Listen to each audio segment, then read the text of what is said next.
morning and thank you for joining us. I am Alero Edu, welcoming you to Sunrise. Good morning and welcome. I'm Ayo Makinde. Let me just warn you ahead, I have a cold. Who doesn't have a cold? Well, the person who doesn't have a cold doesn't have a cold. You know when the weather gets so hot, that's what happens. Huh? Wait, slow down. Yes.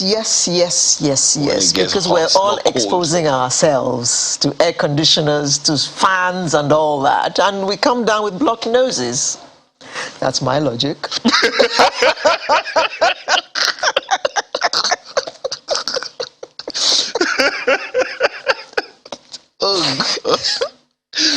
Were you a science student?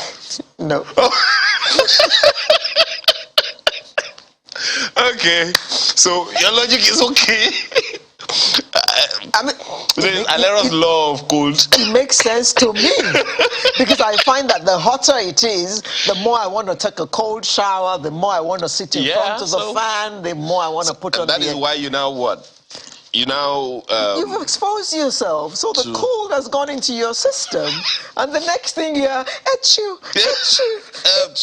All the doctors in the house, please, tweet at us. We're waiting. Help us resolve this. He's choking.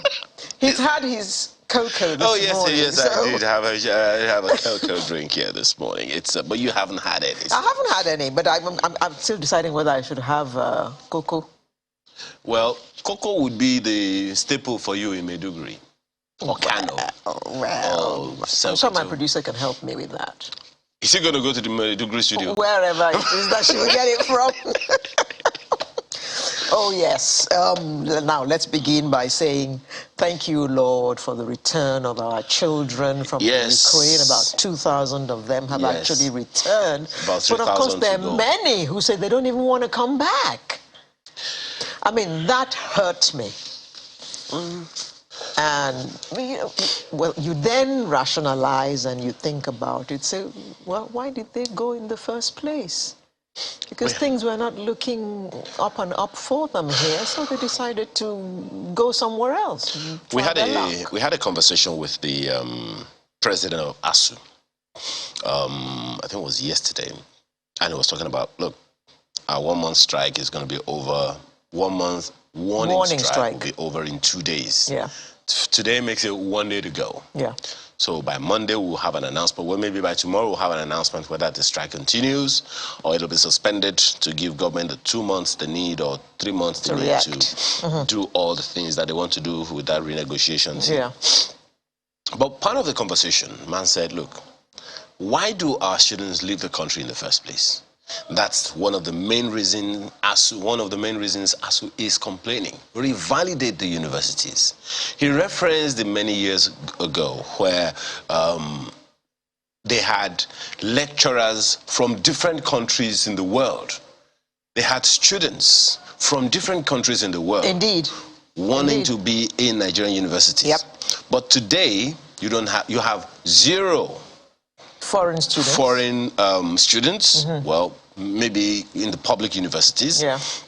You barely have any expat foreign lecturers. sabbatical and all those things. Yeah. And that these are the issues that they are shouting about.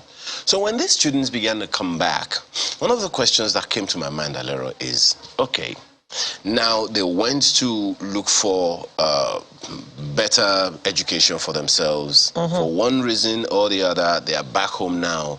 What happens? Their certificates. Without their certificates. Yeah. What happens now?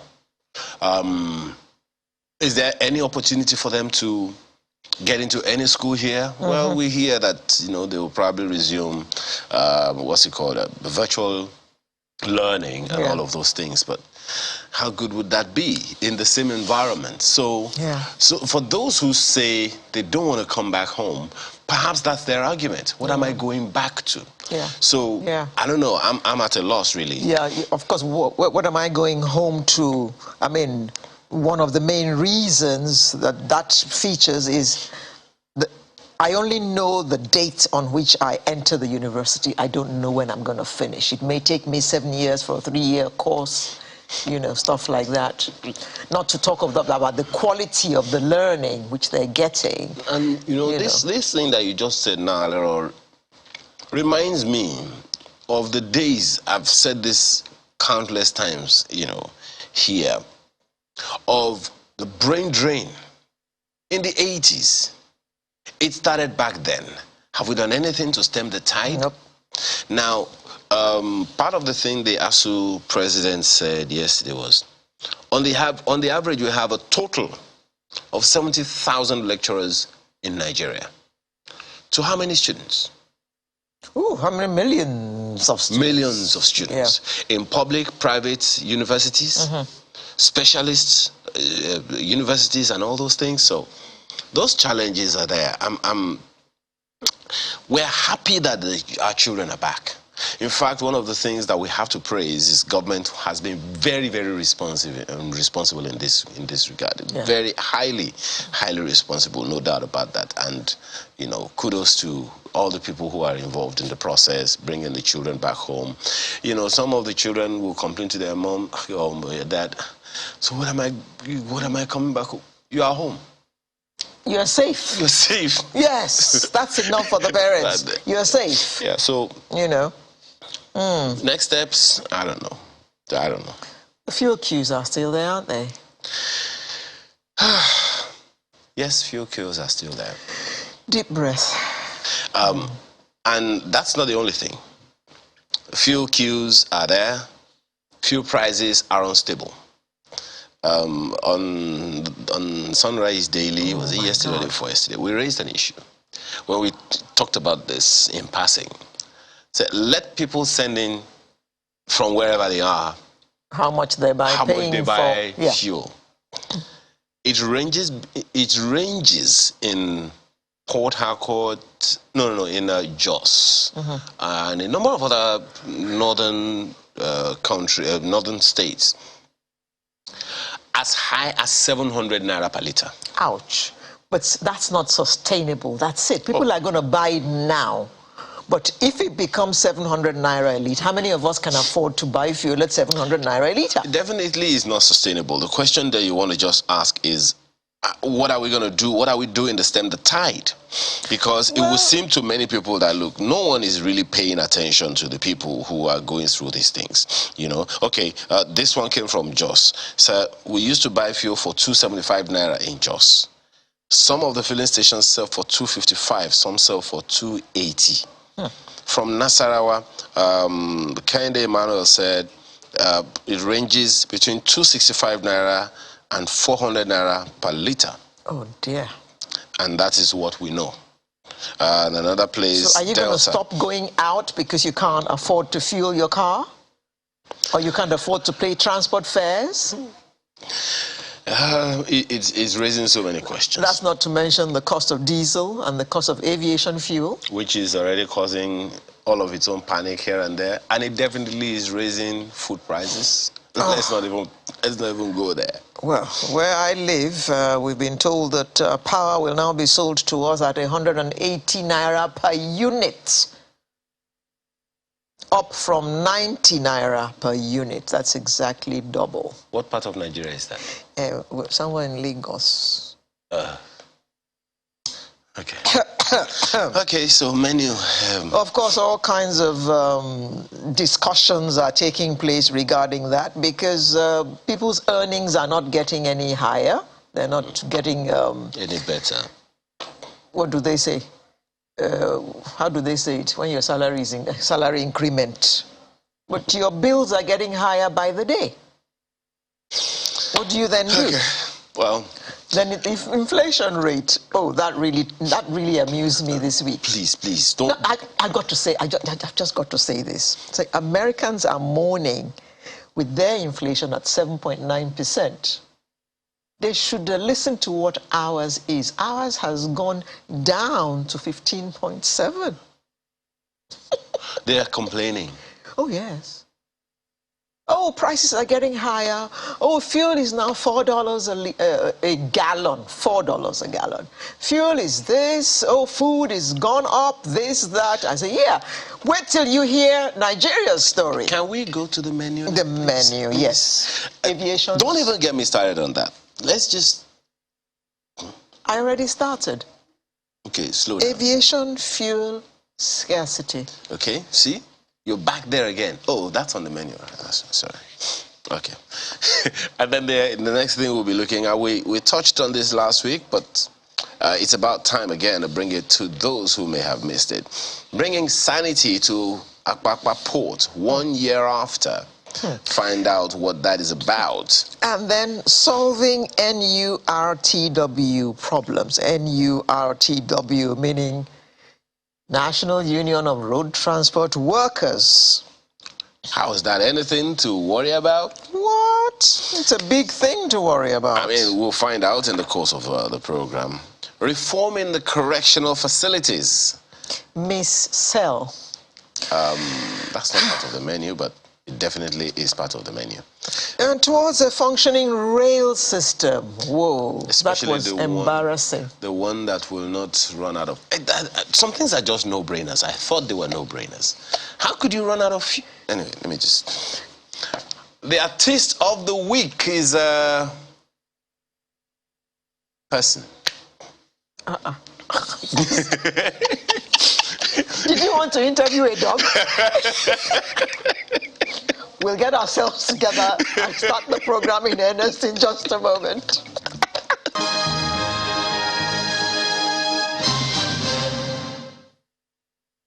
Thank you for being with us. Now let's get the show started. Airlines have warned of possible flight disruptions in the coming days because of a scarcity of aviation fuel. The shortage of foreign currency, coupled with rising oil costs, of course, has lifted prices of aviation fuel to as high as 607 naira per litre. Whoa. At some airports in the country, up from about 360 per litre in December. The government doesn't regulate the price of aviation fuel, of course, because that, as well as diesel, has been deregulated. So some airlines actually doubled ticket prices last month to cover the rising costs of operations. Meanwhile, airline operators have alleged that some marketers are hoarding aviation fuel, also known as Jet A1. And that's where I'm going to take off this morning. We have Dr. Thomas Ogungbangwe, Aviation Fuel Marketers Association. Good morning. Good morning, ma'am. He's with us in the studio in Lagos, and we have joining us via Zoom Captain Musa Nuhu, Director General, Nigeria Civil Aviation Authority. Good morning, and thank you for being with us. Doctor, an accusation has been made against you guys. Is it accusation or allegation? Okay. It has been alleged that you guys are hoarding Jet A1 and causing artificial scarcity. That won't be true. Please defend thyself. Okay, so that won't be true. I mean, I can tell you without even making any inquiry from anybody that there is no reason that any aviation fuel marketing company will be hoarding fuel. I can say it without even making any inquiry anywhere, because we are socially responsible, and of course, I mean, these are ethical companies. Nobody would do that. Doc. If anybody is not giving fuel to maybe any airline, then you need to check the relationship between the airline and the aviation fuel marketing company. Is there a scarcity of Jet A1? Yes, there is. But that's not the information that the NNPC is giving. No, NNPC is making effort to be able to, you know, come in between, like intervention. So, but of course, I mean, just like we know that aviation fuel is not produced in Nigeria, it has to be brought in. And of course, you need to bring it in using foreign exchange. The information, the last information, my apologies for breaking in. The last information we have was that the authorities say we have at least 30-something days supply of fuel. That so consequently there is no reason for any scarcity whatsoever. Yeah. So, but you know that these products also have dual purpose. Is a homologous member of dual purpose kerosene, which can also be used as household. The same thing that even the government of NNPC may be bringing in, as much as we are trying to drive it towards the flying hobbit. I mean, the entire of the masses is also trying to drive it towards household use. Doc, are you saying that Jet A1 is equal to kerosene? Is that what you're saying? They're in the same chemistry. No. Their family is called dual-purpose kerosene. So you can use it as household kerosene or aviation turbine kerosene based on the use. I can use Jet A1 in my kerosene stove in my house? Yeah, exactly, ma'am. Whoa. I insist. Okay, why is it not then therefore called kerosene, so that we'll know that they are one and the same thing? It is called kerosene. It is kerosene. Huh? ATK. Yeah, aviation turbine kerosene. Jet A1 fuel. But the handling is different. The handling is extremely very different. It's just like you have a flour, you can make a donut out of it. I can make a buns. You can do a cake. You can make a bread out of it. But they are from the same flour. So it's just, they have the same kind of chemistry in their thermometric chain. Okay. Captain Nuhu, if you can hear me, maybe you want to first of all tell us, what the state of affairs is from your end, because the last information we heard was that NCAA was going to suspend airline operations in Nigeria. How far so far? Is that still something? Thank you very much. I think what I said was a bit misconstrued or misunderstood. Okay. And when we said the economics of the air tickets vis-a-vis the current price of Jet A1, which goes to about 670 naira per liter in some places in Nigeria, and the 50,000 naira ticket, the economics for the airline just doesn't work. They cannot make enough revenue to safely operate. And if that situation goes on, and we do our regular oversight function, and we'll find out that financially the airline business is not sustainable, whichever airline we find, we're going to shut it down or we're going to grant it, because once you're financially, you cannot make end meets, you're going to start cutting corners. There's some mandatory regulatory requirements and international standards and standards and practices you cannot comply with. Now that reduces the safety margin. How far can we go with the safety margin? We get to the edge of the envelope and we have to stop before we get out of the safety envelope and have unavoidable circumstances on our hand. That's why we said if the situation goes on and the financial situation of the airlines doesn't add up, then we have to intervene to prevent disaster.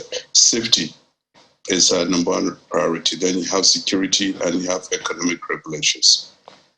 Just want to make a comment on the issue of Jet A1 as a kerosene. Yes, Jet A1 is a kerosene, but it's a purified form of kerosene. It's not the same quality as a household kerosene. And it doesn't make any economic sense for the public to use Jet A1, which is much purified, which is much more flammable and much more expensive to use as household kerosene. Okay. Captain, is the NCAA in any kind of discussion with NNPC, for instance, regarding shoring up supply? Well, we had the meeting, the Deputy Speaker of the House, Right Honorable Wasi, called for a meeting, and NNPC was there, and as you rightly said, NNPC confirmed that it's 34-day supply of A1 in Nigeria. They even went and stated if we don't import for the next 34 days, we have A1 that can effectively run the system. Now the question, why is that 34-day supply? And why the sudden and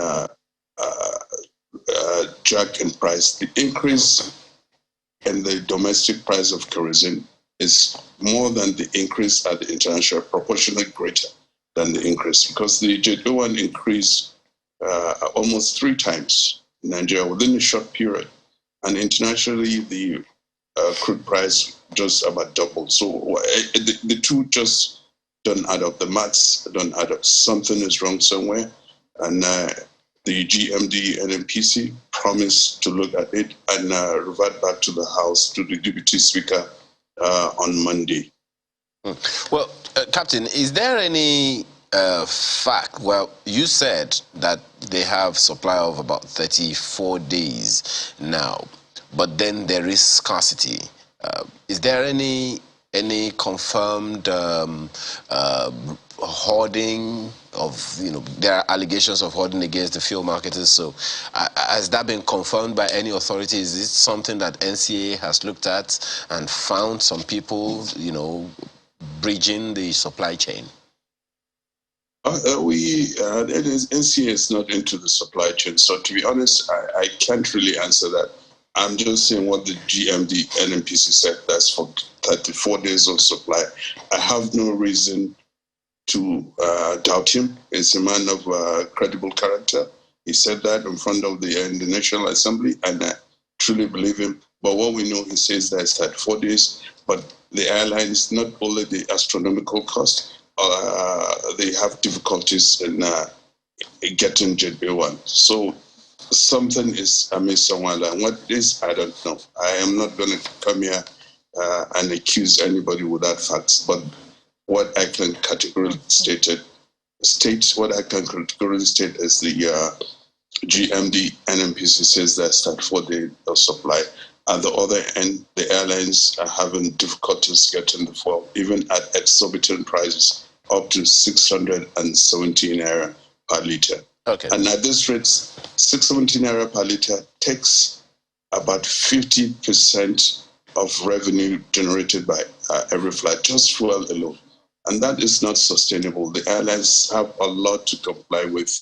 And if fuel alone takes 50% of their revenue, then the economics just doesn't add up, and it's a bad sign for us. It's the regulatory board. It's a bad sign for us. Okay, we'll come to more of that on how to stem the tide of the suspicions or the fears that NCA has. But let's ask Dr. Ogunbambe.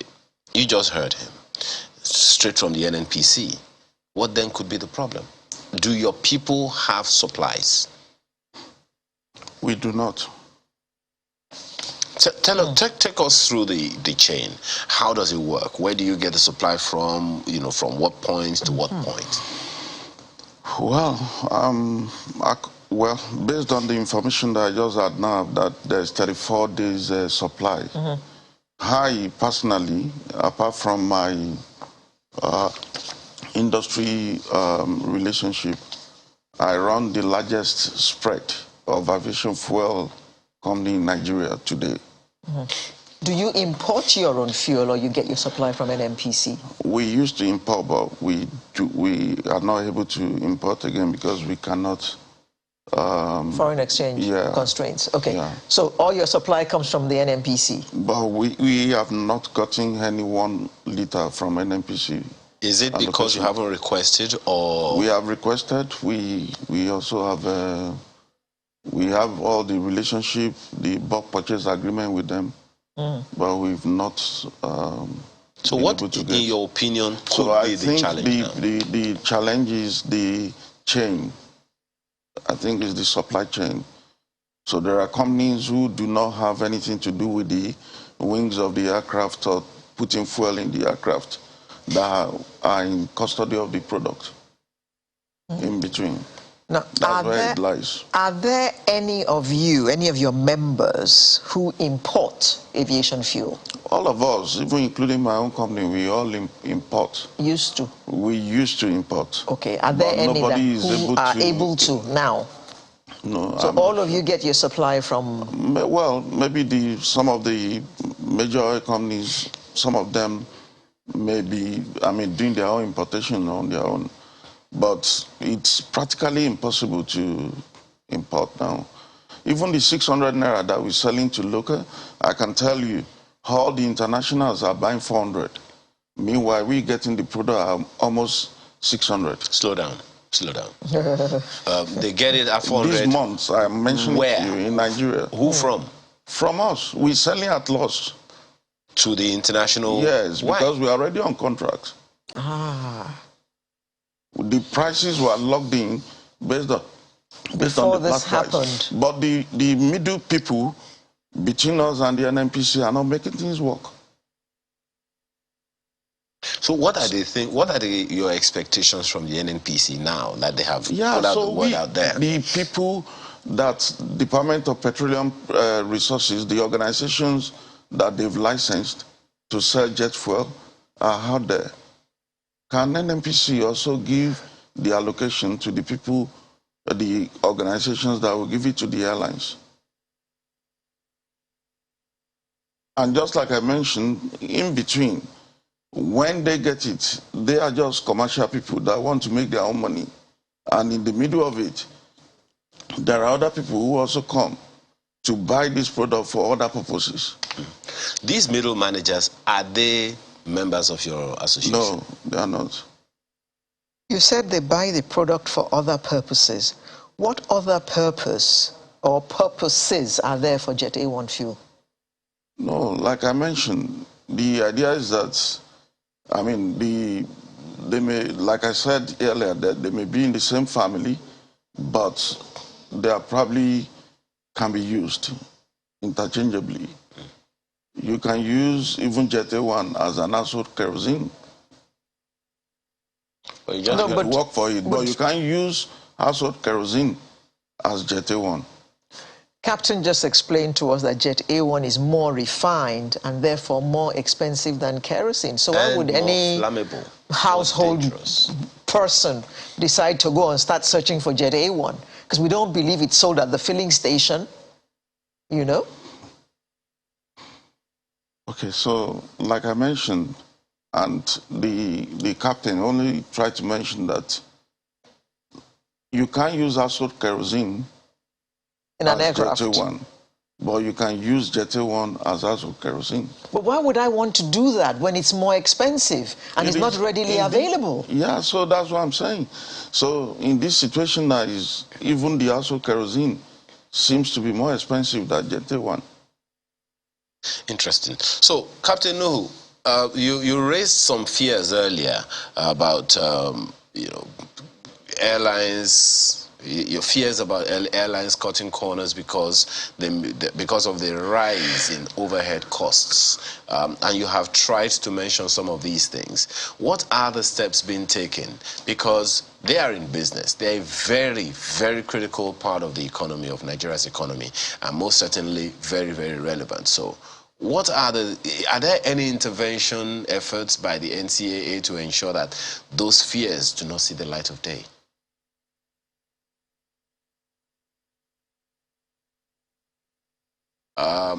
I think you may be muted, Captain Nuhu. Okay. Can you hear me? Yes, I can hear you now. Go ahead.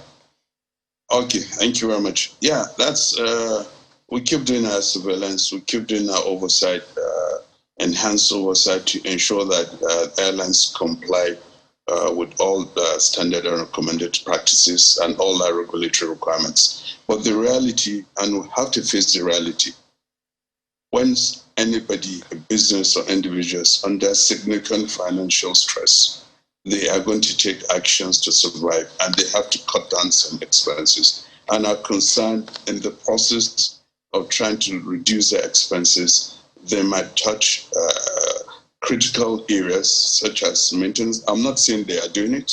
I'm not accusing anybody of doing that, but they might not fully comply with all they are required to do to keep flying safe. That's a significant concern for us. And we do economic regulations, we do financial audit of all the operators to ensure that they're in a good financial situation to operate safely and make that margin. It's normal. Anybody that's making a loss will cut expenses. Well, the issue, what expenses are they cutting in order to serve? That is a significant area of our concern.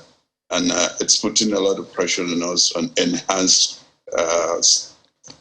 surveillance of the industry. And we just have to do that. And if we have any indicators that the lines are being crossed for financial survival, then we have to do the necessary to take action for safety reasons. Unfortunately, we don't want to get to that stage because, as he said, aviation is significant to the aviation industry, to the economy of the Nigerian economy, and also the challenges we have on our roads. Air transport is the preferred mode of travel in Nigeria.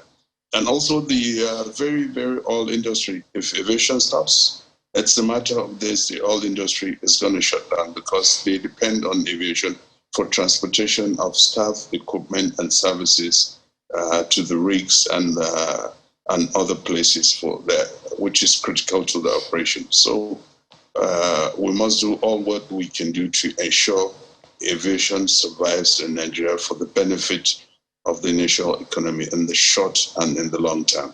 So Captain, at what point are you considering shutting down the airspace? Well, we are monitoring them. Once we see the figures, financial figures, get worse, it's not going to be all the airlines. All the airlines are different. All their cost bases are different. Some might be able, because of the more business model they run, they might be able to survive much better in difficult times than others. So all the airlines are quite different. Airline A from B, they are quite different. So we look at the figures. We have pointers when they start having issues, making certain payments and complying with certain regulatory requirements, then we take the action. We cannot wait for the avoidable to happen before we take action.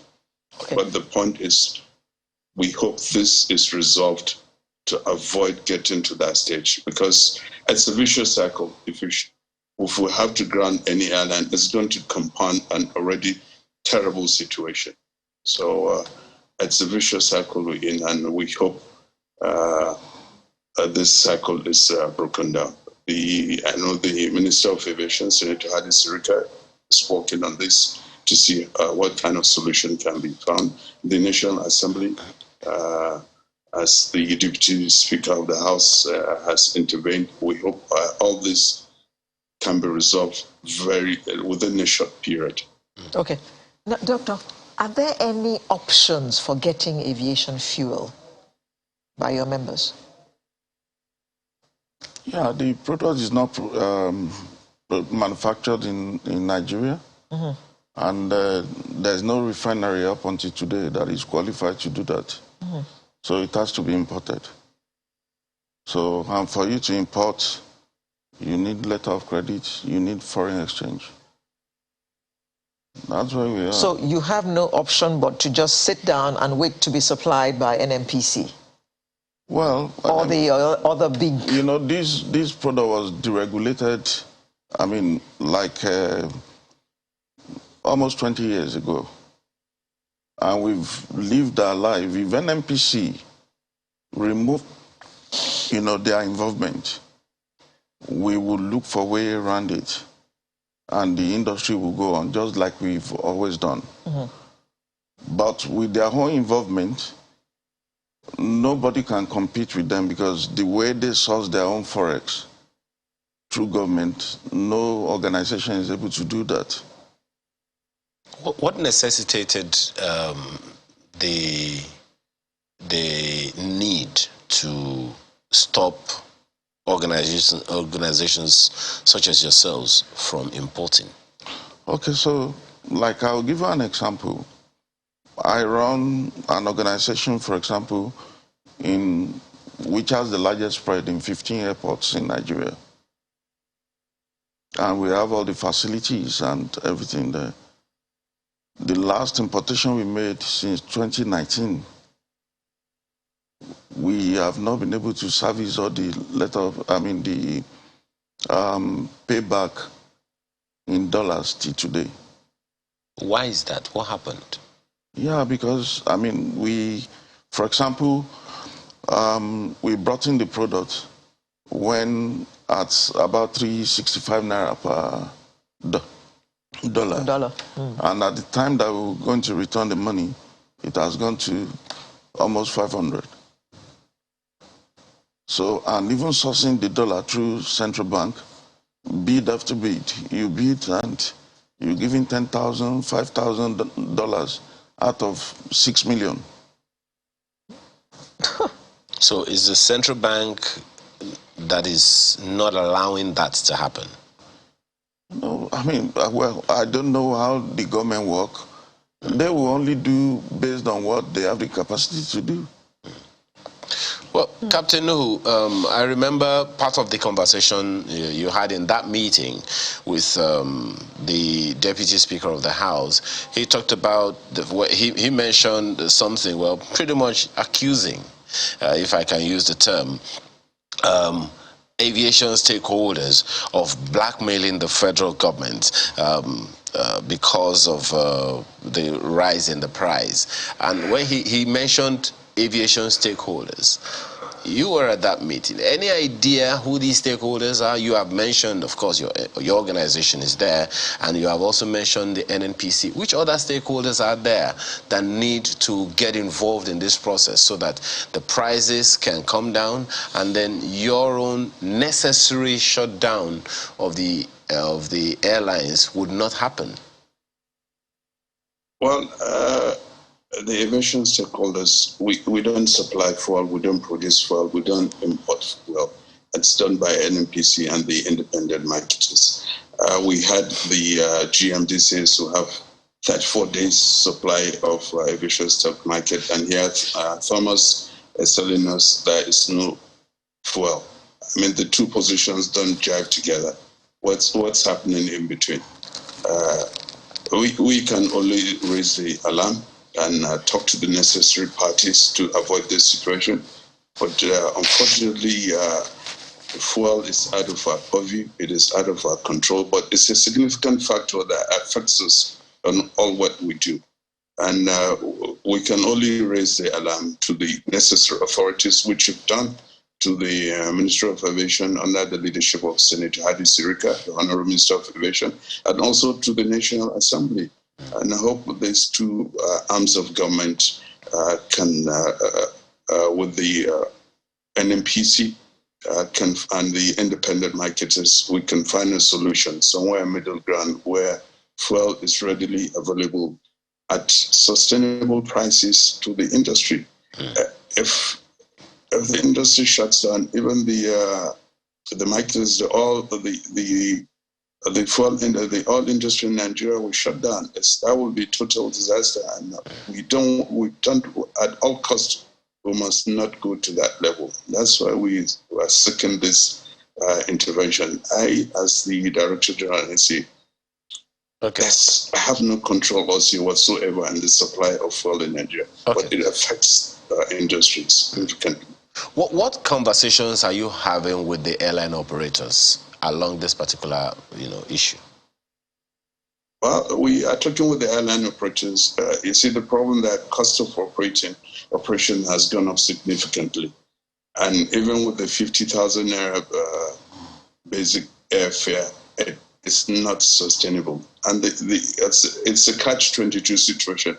How much can the industry increase the airfare in order for them to sustain? At 50,000 naira, that's a big opera in the country. Tickets are too expensive. And these airlines, they are businesses. They need to make money in order to run their business and make their profit. How much fare can the airlines increase to the point that they can cover the increase in fuel price and have enough people to fly. So it's really a difficult situation. We're in a vicious cycle, as I said earlier. Okay. And we need to break that vicious cycle. Do foreign airlines who come into the country also have the same challenge?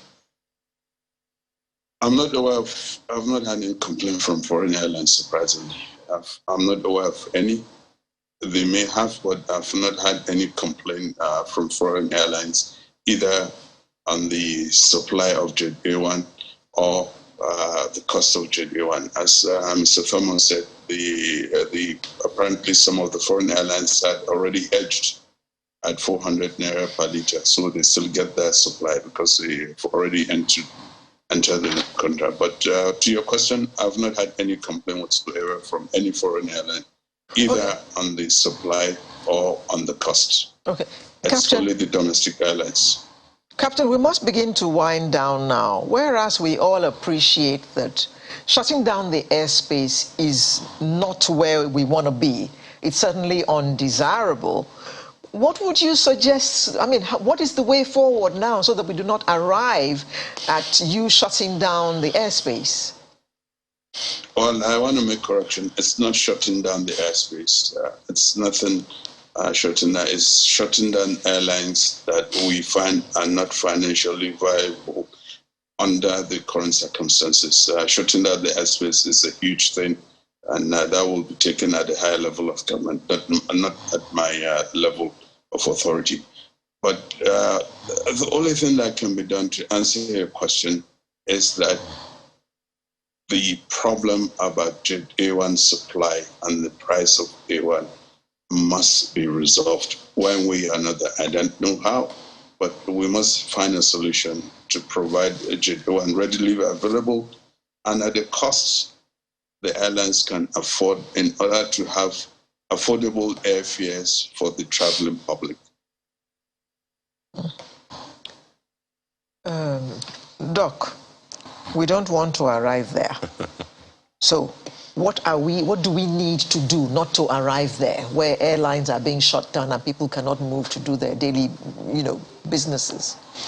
Okay, so like I mentioned, the price of jet fuel, which is averagely over 600 naira now, should actually be in the 400s. And that's what all the internationals are buying, even in Nigeria. But we are in the middle that are not able to, get the product. We subsidize this. Mm-hmm. Okay. Because we buy the product in the 500s, almost like 600, and we're selling at 4 something. To the internationals? To the internationals. Okay. So, but we must need to do cost plus for the locals. Mm. Just before we go, Alera, let me ask Captain Nuhu this question. Would it help to reduce the costs if we reduce or remove the taxes on the tickets? Would that, do you think that can, ameliorate the situation in any way? Government has already removed VAT on air tickets. That has already been done. Okay. And the National Assembly has passed it, and it's been signed into law by Mr. President. So the issue of tax and VAT is no more on the air tickets. It's no more on the air tickets. Yeah. Because normally the taxes are more than the fare. Well, I suppose that's a discussion for another day. Thank you very much. Captain Musa Nuhu, Director General, Nigeria Civil Aviation Authority, who joined us via Zoom. And we had Dr. Thomas Ogungbangbe, Aviation Fuel Marketers Association. Thank you very much for coming to share your insight with us this morning. Sunrise will return in just a moment with another interesting conversation. Do join us.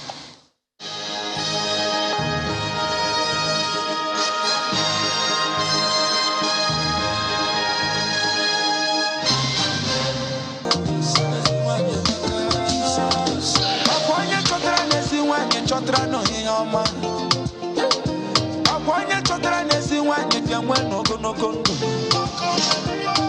will find that the wife will find it a good thing and obtain it. Our next conversation is what you just saw on your screen, bringing sanity to Apapa Port 1 year after. Trucks Transit Parks Limited is an indigenous technology company providing innovative traffic management solutions, and it recently marked its 1 year of operations. The company, famed for deploying the Eto electronic call-up system used to shuttle trucks in and out of the Lagos ports, has witnessed a significant landmark despite counter claims from some quarters concerning its achievements. Jama Onwubwariri joins us this morning. He is MD, Truck Transit Parks Limited. Thanks for joining us this morning. Thank you very much, sir, for having me. I hope I got the name right this time. You did well this time. Thank you. Better than last week. Yes, yeah. please. So, 1 year after, how far so far? Okay, we've come a long way, I must say. Just to put it in perspective, before March of 2021, if I was coming from Lekki to go to the Apapa ports, I would basically budget 3 hours for that trip. Today, I do it in under 1 hour. Before March 2021, if you were coming from Yaba and you were heading to Surulere or Apapa, sometimes you would have to encounter a long line of traffic stretching all the way to Nipanu. But today, that traffic has been restricted mainly to Wharf Road. So I think just from that very short perspective, one can say that we've come a very long way. Okay. Now, tell us about Eto. First of all, what does Eto mean? Right. Eto is the Yoruba word for arrange. And the concept came from the fact that the management of trucks in and out of Apapa and Tinkan areas for the past 8 to 10 years has been very chaotic. So the idea of Eto or arrange is to change the narrative from chaos and disorderliness to order and arrangement. So when we selected this name for the app, we wanted to ensure that it speaks to our local setting, it resonates with us, especially here in Lagos, and that since the solution itself is homegrown, the name and concept should also follow suit. Let me assume that there would have been pushbacks from some other people about this whole arrangement. What kind of pushbacks have you had? From whom? And how has it been handled? Okay, the pushback has come from both known and unknown quarters, both expected and unexpected quarters. Before now, there had been a whole lot of stakeholders who are involved in seeking to manage the traffic one way or the other. You had the law enforcement agents, you had the police, you had the Navy, you had the Army, you also had, to some extent, LASMA. Federal Road Safety Corps had also been there at one point or another.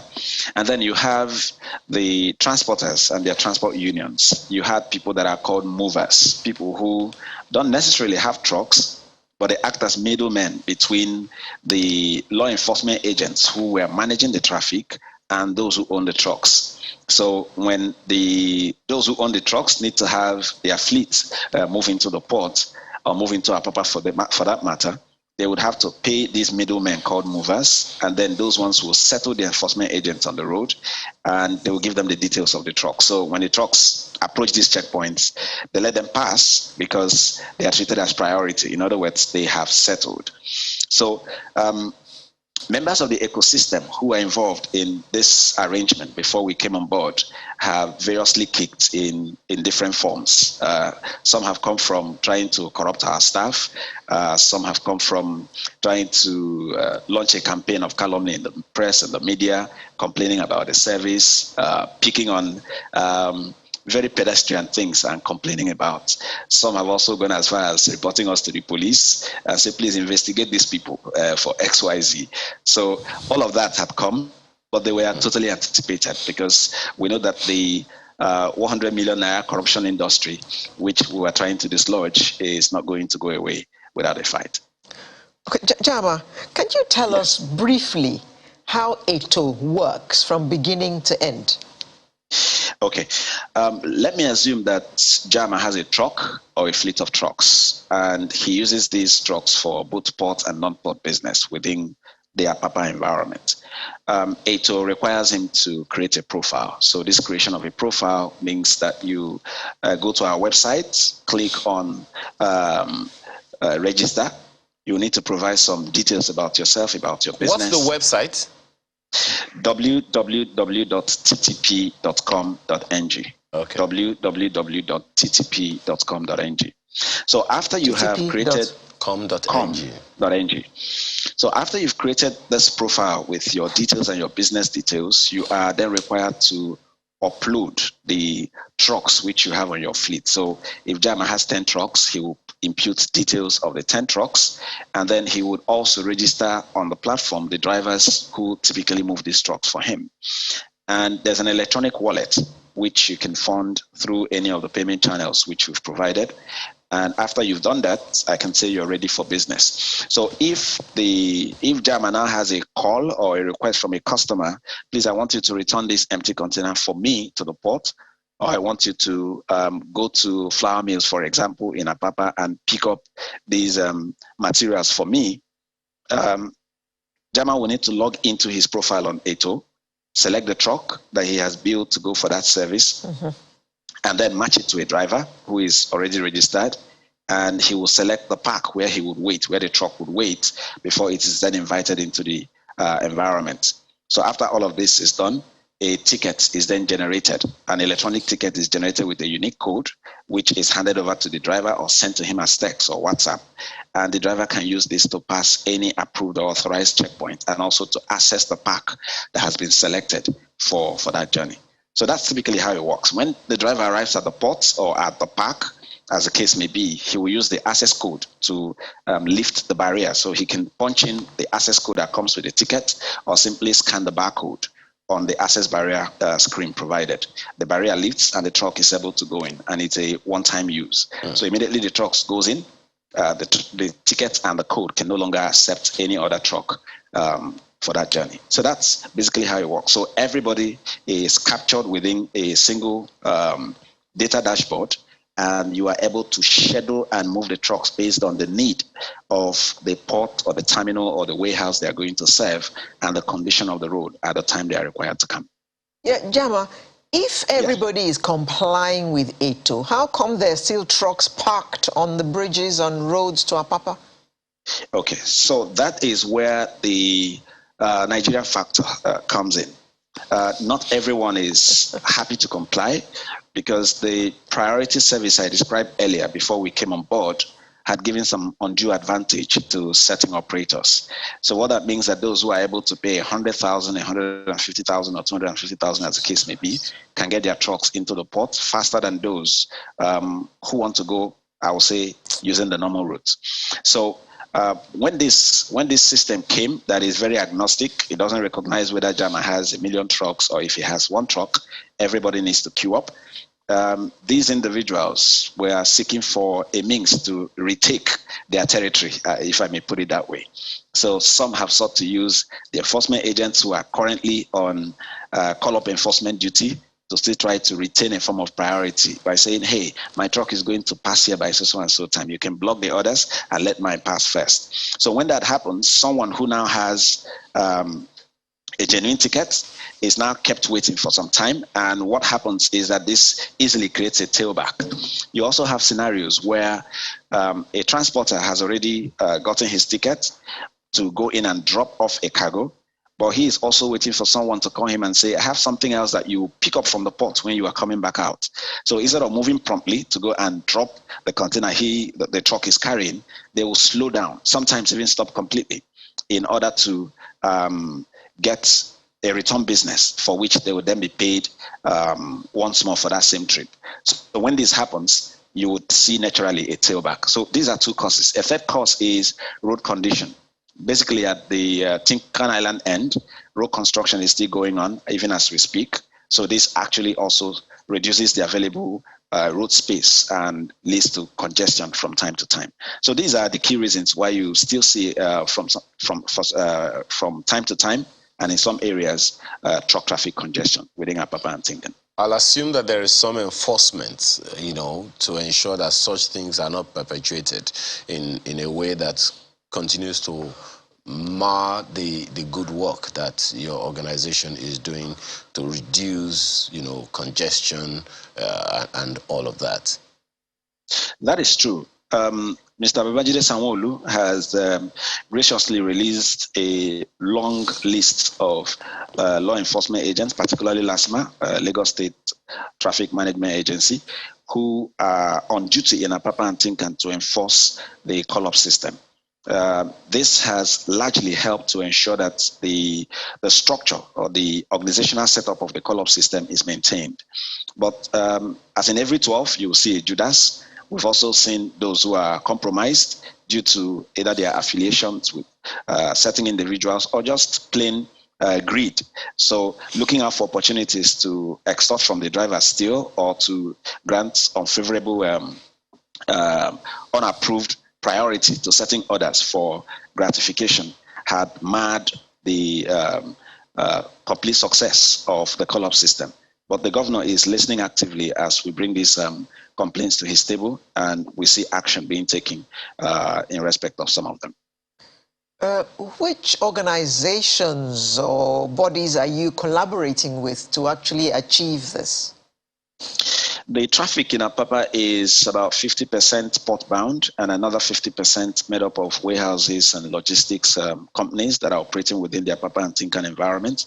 So the Nigerian Ports Authority, as the technical regulator of the ports, is our partner in connection with the port-bound trucks. The Lagos State government, as the landlord of the state, also is interested in regulating the movement of the tankers, the fast-moving consumer goods, and other traffic-generating entities within Apapa. So Lagos State government is another key partner to this call-up system. And of course, the customers themselves, the truck drivers, the transporters are all parts of the entire ecosystem that we collaborate with and serve. I know that another critical stakeholder, so to speak, in that same environment, in that ecosystem, are the various associations. How are they taking this, and how are they working with or not with Trucks Transit Parks Limited? Okay, in every enclave, there will always be interest. So we have noticed a lot of positive feedback and constructive criticism from the transport unions. There have also been those who, like I mentioned earlier, there are those who were called movers in the past, who will still want to continue moving. They will want to continue being go-betweens between truck drivers and transporters and those who could give them advantage on the road. So because we know ourselves, because we understand the ecosystem, we're able to filter through the noise from the constructive feedback, and we are managing them as the circumstance requires. And how do you manage those who have what you call undue advantage hitherto, those powerful forces, so to speak? Correct. So in collaboration with Lagos State government and the Nigerian Ports Authority, there are various sanctions that are prescribed for those who do not follow due process. So if a truck jumps the queue, because we have the details of the truck, the details of the business is going to do when it's arriving at the port, we're aware, we can immobilize the truck from being able to gain access into the port. We are also able to prevent that particular truck from being able to do subsequent business. So its profile on the system could be blacklisted. In some instances, a transporter's fleet could be completely blacklisted because of repeated infractions. And when this involves owners of parks and associated facilities, their facilities can also be deactivated on the ATO app. So it's a multimodal, multifunction application, and various sanctions are meted out. But of course, we experience challenges sometimes enforcing some of these sanctions, but they've been largely effective in ensuring compliance. What if it's a truck that belongs to a very highly powerful, highly influential somebody, VIP?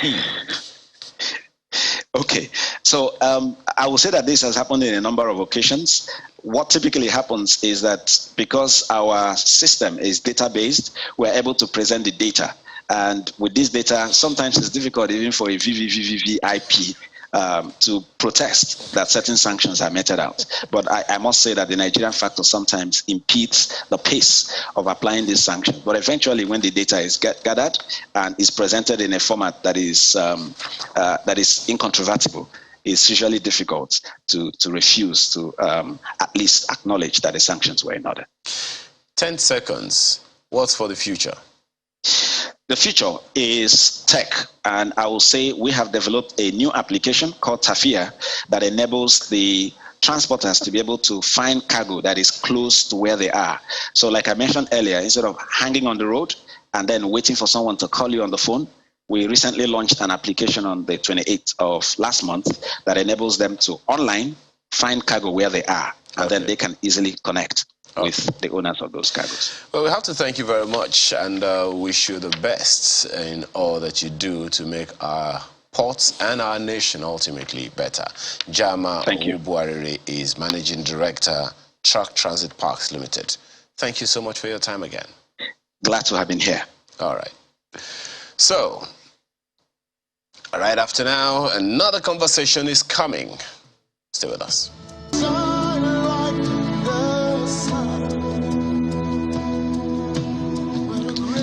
That song again, that I always feel should be Nigeria's anthem.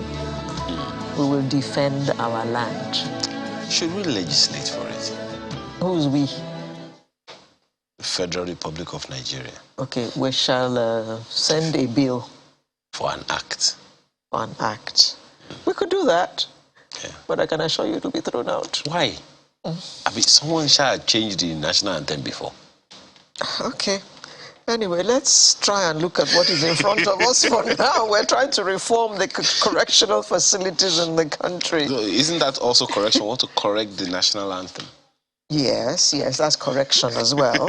You know, the Nigerian correctional facilities, otherwise known as the prisons, they have a significant role to play in the management of the internal security of the country. But it is generally believed that persons sent to prison in this country come out as more hardened criminals. And it is a known fact that the Nigerian correctional facilities are yet to perform this role effectively of correcting, that is, effectively due to challenges such as inadequate funds, poor rehabilitation programs, the mixture of minor offenders with hardened criminals, and a whole list of other things. But our focus today is on how we can improve the workings of the correctional facilities.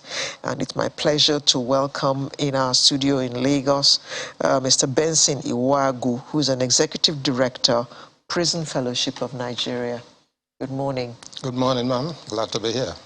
Also joining us from our studio in Abuja, we have Mr. Francis Enobore, who is National Spokesperson, National Correctional Service. Good morning to you. Good morning, madam. And we also have Uju Agomo, founder, Prisons Rehabilitation and Welfare Action Prawa. Thank you for joining us, Uju. Thank you very much. Thank you. It's my pleasure. Let me begin with Mr. Enobore. All kinds of things have been said about the correctional service. But Nigerians were hoping that when the name was changed, a number of things were also going to change. But that doesn't seem to have happened. What's going on, sir? Thank you very much for that question. It is important to note that the piece of legislative instrument that now drives the operations of the Nigerian Correctional Service, talking of the Nigerian Correctional Service Act 2019, is a well-crafted instrument that is out to address a number of plethora challenges that the service has been passing through. I may not agree with you that nothing has changed ever since the name changed from prison to corrections. You will recall that on several occasions we have had to publish to Nigerians and world over the tremendous impact that educational opportunities that were made available to inmates, have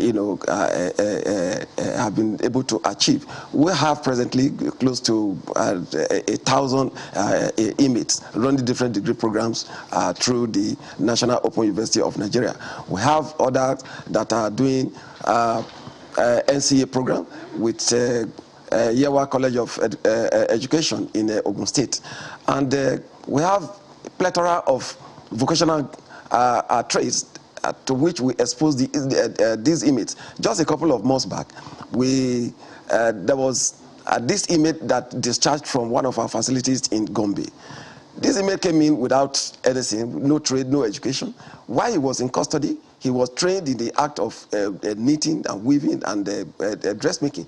He came out of the facility, established his own little outfit, of course, with the help of the aftercare system. He has so far been able to train well over 143 persons in this community in the acts which he learned in the prison. Amongst those that are running formal educational program, presently we have 5 that are doing their PhD program. I don't think a system that runs that has been able to put that tremendous,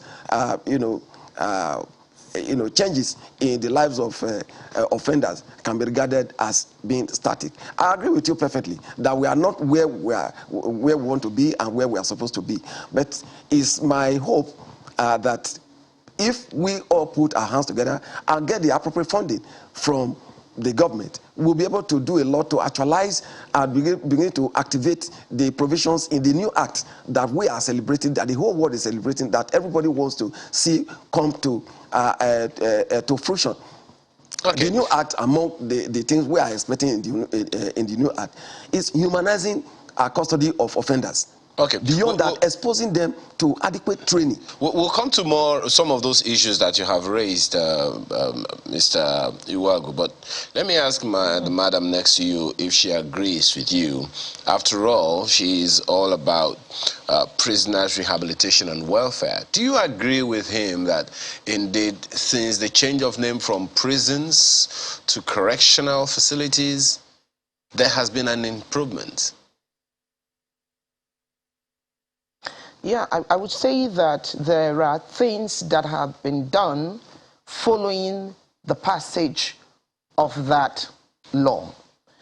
Now, one of the critical things you can see right from the very first provision of that Nigerian Correctional Service Act of 2019 is the fact that, of course, the name has changed, but then is this 2 composition, the non-custodial and the custodial component. If you also look at section 2, subsection 1 of the act, it tells you the objectives. Now, one of those objectives is about ensuring that you implement non-custodial measures.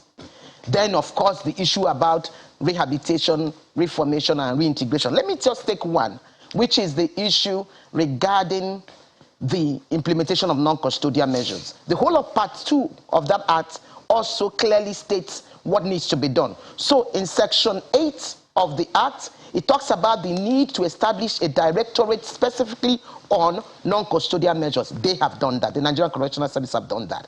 They have also appointed the Deputy Controller General in charge of non-custodial. I'm aware that there are Assistant Controller Generals for both community service, another one for parole, another one for probation, another one for restorative justice, and another one to deal with other special measures that may be given by the court. Now, I'm aware that those is happening. I'm also aware that they have deputy controllers of corrections pursuant to the provision of that act in all the states of the Federation. I'm aware that some training have been done for all of the deputy controllers of corrections in charge of non-custodial across the country and also in all the training institutions of the Nigerian Correctional Service in terms of training the people who are trainers to be able to train the others.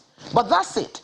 However, there are also a lot of other things that needs to be done. So if, for example, you look at Section 2, subsection 1 of the Act, it gives you 4 major objectives of the new Act. The first is about enhancing human rights compliance and good correctional practices. The second is about non-custodial, which I just mentioned to you. The third is about full rehabilitation, reintegration, and resettlement. And the fourth is about maintaining or addressing the issue of overcrowding, and more specifically among awaiting trial persons. So I will tell you that basically on the issue of non-custodial, I've mentioned some of the things that have done. But however, there has not been enough funding. Actually, I'm told there has not been any funding dedicated for the full implementation of non-custodial, including having adequate staffing of that component. So what they are doing is utilizing the staff that they already have. So that needs to be done. This needs to be able to ensure that the activities of the non-custodial work in all the communities are properly funded in terms of equipment, in terms of vehicles, and all the rest of that. That is a challenge that hasn't been done.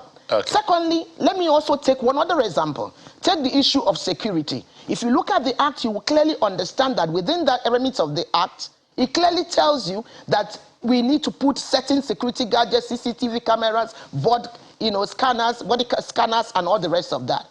Then you ask yourself, what has happened in all the maximum security facilities? Do we have that? Okay. Section 35, Section 34 of the Act talks about establishing female facilities in all the states of the Federation, establishing young offenders facilities in all the states of the Federation.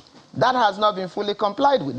So again, you can see there are trajectory of things that have to be done. But I think I must commend also the Nigerian Correctional Service for the things that they have done.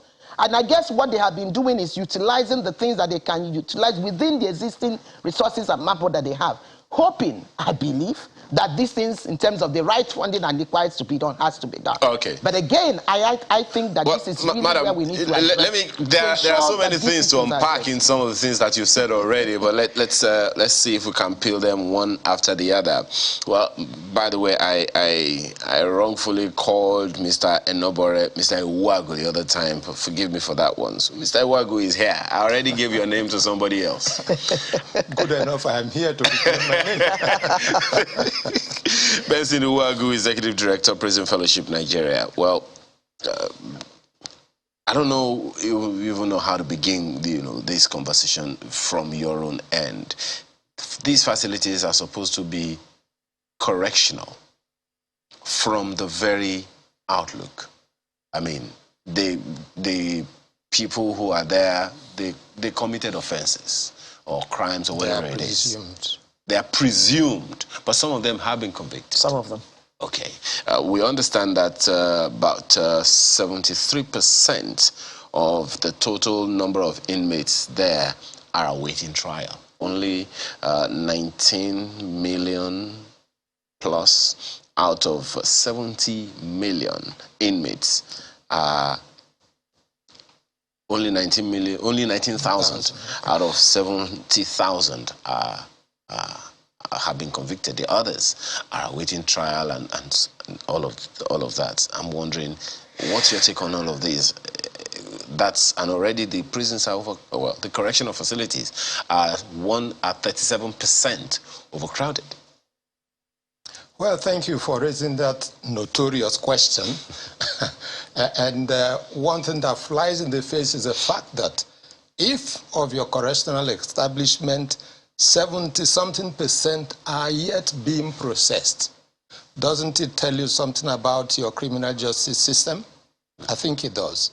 That's one to keep in focus. Now, the other fact remains as well that, yes, a step has been taken in the right direction. At least there is supposed or assumed that by the 2019 Act, there has been a philosophical shift away from what it used to be under the Nigerian prisons, from deterrence and retribution to corrections and humane custodial conditions. I think that's a good step.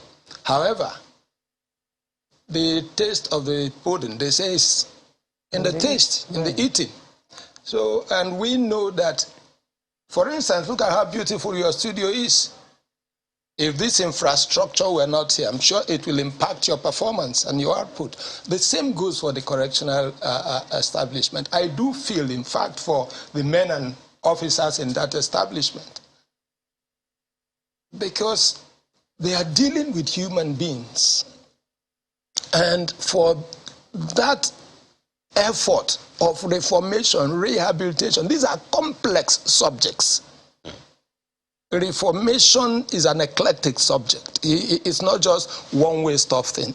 So if sufficient funding and infrastructure is not there, it's just like asking them to go to battle without appropriate weapons, not just weapons, appropriate weapons. Mm-hmm. The other point that I must make is the fact that we have said custodial, non-custodial.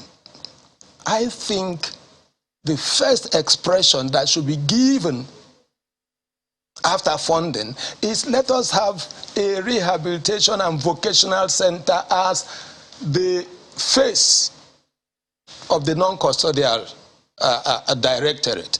Because if you say non-custodial, crime is not just about picking pocket. There are things behind it. And if you're sending somebody to a non-custodial establishment for the same purpose, because I have not been told that the object or the objectives of custodial and non-custodial is different. It's all the same: reform, rehabilitate, reintegrate. Okay.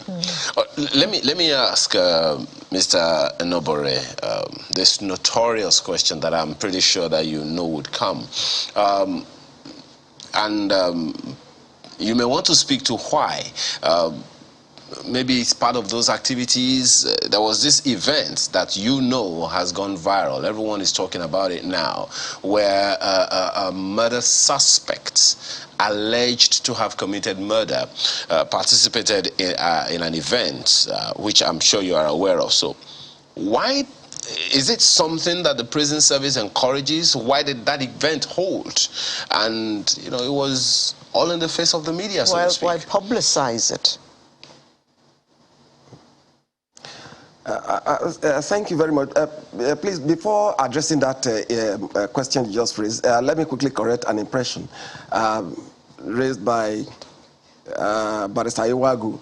The non-custodial component of the Nigerian Correctional Service actually stands to address a number of issues. Number one, now, we do not have to take every minor infraction to custodial treatment. And I can tell you, a couple of months back during COVID-19, when a lot of measures were put in place, curfew, obeying COVID-19 protocol and all of that, those that violated those simple instructions, we were able to use non-custodial arm of the service to treat well over 20,000 offenders. You can imagine what the situation would have been if they were all hauled into a custodial facility to compound the already worse situation in that environment. And beyond that, we now have a component of probation, parole, restorative justice, all constituting the non-custodial component. Some of them, for want of time, I will not be able to delve into the details of each of these components. But it suffices to mention that parole, for instance, stands to decongest the system because you no longer have inmates serving all their entire jail term behind bars. They now have opportunity to be released on parole, to be supervised by a parole officer.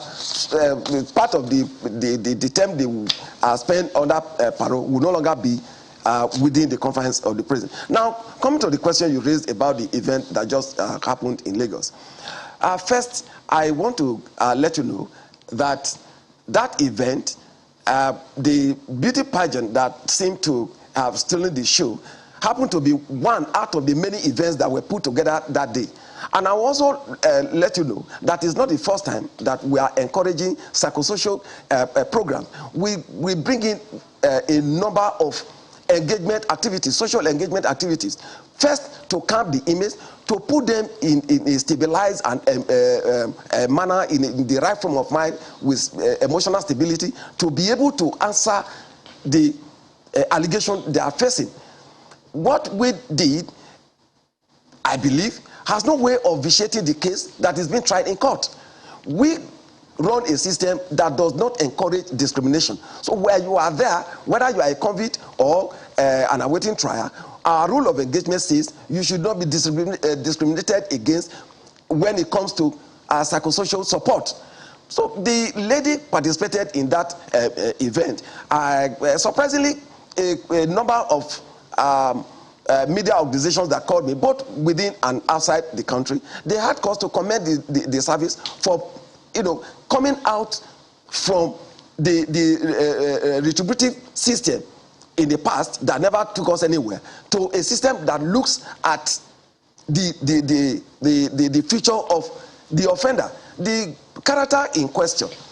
Let us take her out of the program, because the program was not organized to celebrate any individual. The program featured speech writing, it featured drama, it featured a dancing competition, and so many other competitions. There are other ladies that are facing even worse crime than her in that facility. They all participated in the event. They won different prizes in the different segment of the program. I can understand the feeling of some people that the suspect, is alleged to have killed a celebrity, and I can understand the politics. I mean, the angle they are looking at it, but in the overall, we run a system that is driven by law, and we do not do anything that the law does not allow us to do. Do you also, beyond that, just a second, we needed to put this individual needs to be. Just 1 second. While you operate a system that operates, based on law and human rights and all those things, does it also factor in the moral suasion of the society? Someone who's rightly or wrongly, the accusation against her is as grievous as it is. Well, you said that there are those who may have committed worse offenses, but they are not as celebrated. And there are those who are wondering, hey, wait a minute. The people whose lives have been affected by the person that died as a result of the activity of us, alleged activity of this suspect, may not have found closure. Yeah. Is this something that the service also factors in? That, okay, there is a moral angle to these things sometimes. What's your take on that? Thank you very much. Sometimes you need to balance issue of morality, law, and what an organization is established to accomplish. And I want to tell you categorically that some of these things that we do, they have a way of increasing and enhancing cost of justice. If you prepare an offender that is, or an alleged offender, in the right frame of mind to have emotional stability to answer to his or her crime, I think you'll be helping the cause of justice. If you keep, I want to believe that no one will be encouraging that awaiting trial persons should be kept in such a condition that they will be emotionally disturbed, destroyed, and by the time they are produced in court, they won't be able to answer to the case they are facing. And I want to also add that when you encourage inmates to participate in social activities like this and they relax their mind, you may be able to dig into some naughty areas that the investigative arm of the justice dispensation has not been able to unknot. It is in that frame of mind, that relaxed atmosphere, that some of them will open up to tell you, look, this was exactly what happened. And in the past, we have used such opportunity, we have harvested quality information from such engagement to and shared with our sister security agencies to assist them in addressing some crime and criminality that they have not been able to address while the inmates were in their custody. So it is a question of Mr. Nabere, before you go on, Mr. Nabere, please, before you go on, you said that there are other women who took part in this pageant who have committed worse crimes. Please educate us. What is worse than murder that she's suspected of? Yes, yes. I'm not trying to water down the crime she's alleged to have committed, but I want to tell you that when I said worse crime, there are some that are accused of killing more than 1 or 2 persons at a go.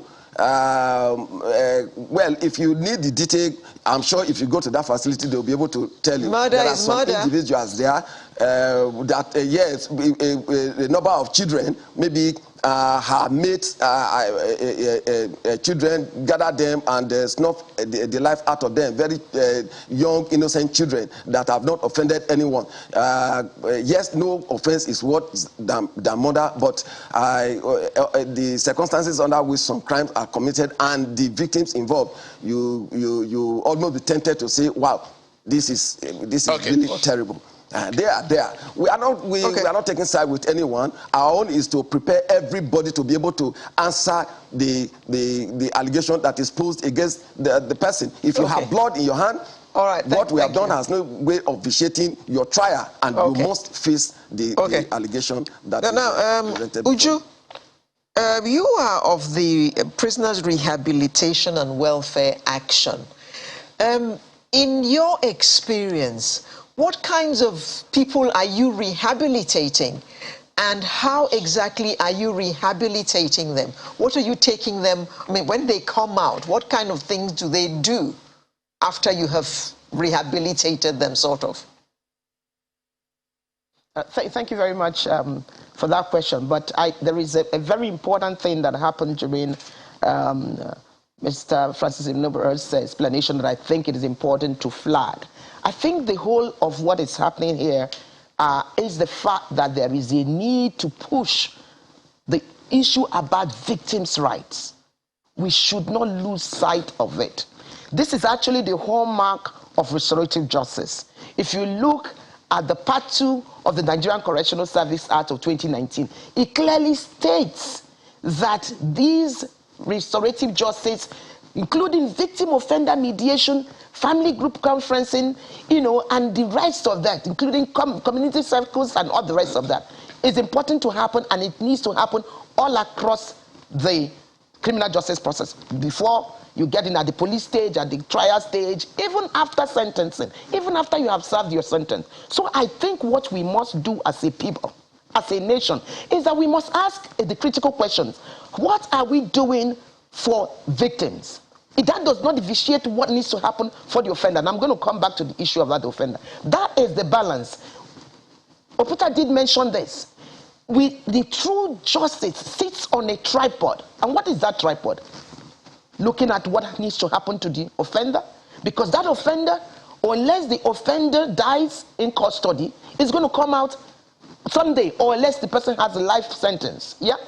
Because the person is going to come that someday in the society, you need to be ensured that you do whatever needs to be done to reduce the risk of that person reoffending. And that's very critical. The second is the victim. We must take care of the psychological needs of this victim. We must take care of providing adequate information for the victim, all through the trial process, all through. Remember, even whenever there is a crime committed, even if you are not sure of who the offender is, the victim has already suffered some harm, some pain, and that person needs to be supported. That group of persons, whether it's an direct victim in the case of the person who had suffered that, maybe somebody who had an assault or whatever it is, or it is the secondary victim, like the families of somebody who has been killed. The third is the society. So I think that this discussion is really a discussion bringing up to the bar side, saying, what as a nation are we doing for victims to help on here? that, exactly. What Madam, are we doing just to one ensure second, that the on that offenders are issue dealt that you just raised now, on what is being done for the victim, and I suspect you are inferring, conversation around the questions put to Mr. Enobore the other time. Would you say yes, for the that family, with this event, just a second, that with this event that's been so widely publicized and in some quarters criticized, would you say that the victim was even considered by the correctional service? No, this is what I just want us to have this in perspective. First, let me make this very clear, okay? First of all, we need to understand, again, I think it's also important all the time when we talk about people who are in custody, that we know there are three types. There are the innocent, there are the minor offenders, and there are serious offenders. There are instances where even that somebody would say, I did a particular thing, and then maybe through DNA testing and things like that, they find out it wasn't that person. So it's important to understand that the whole gamut of rehabilitation and reformation needs to be for all classes of persons in facilities, in custodial facilities. Now, for the victim I'm talking about, is the families of the person who have been killed. Is the families of the persons who have been hurt. And I think that we're not doing enough as a nation.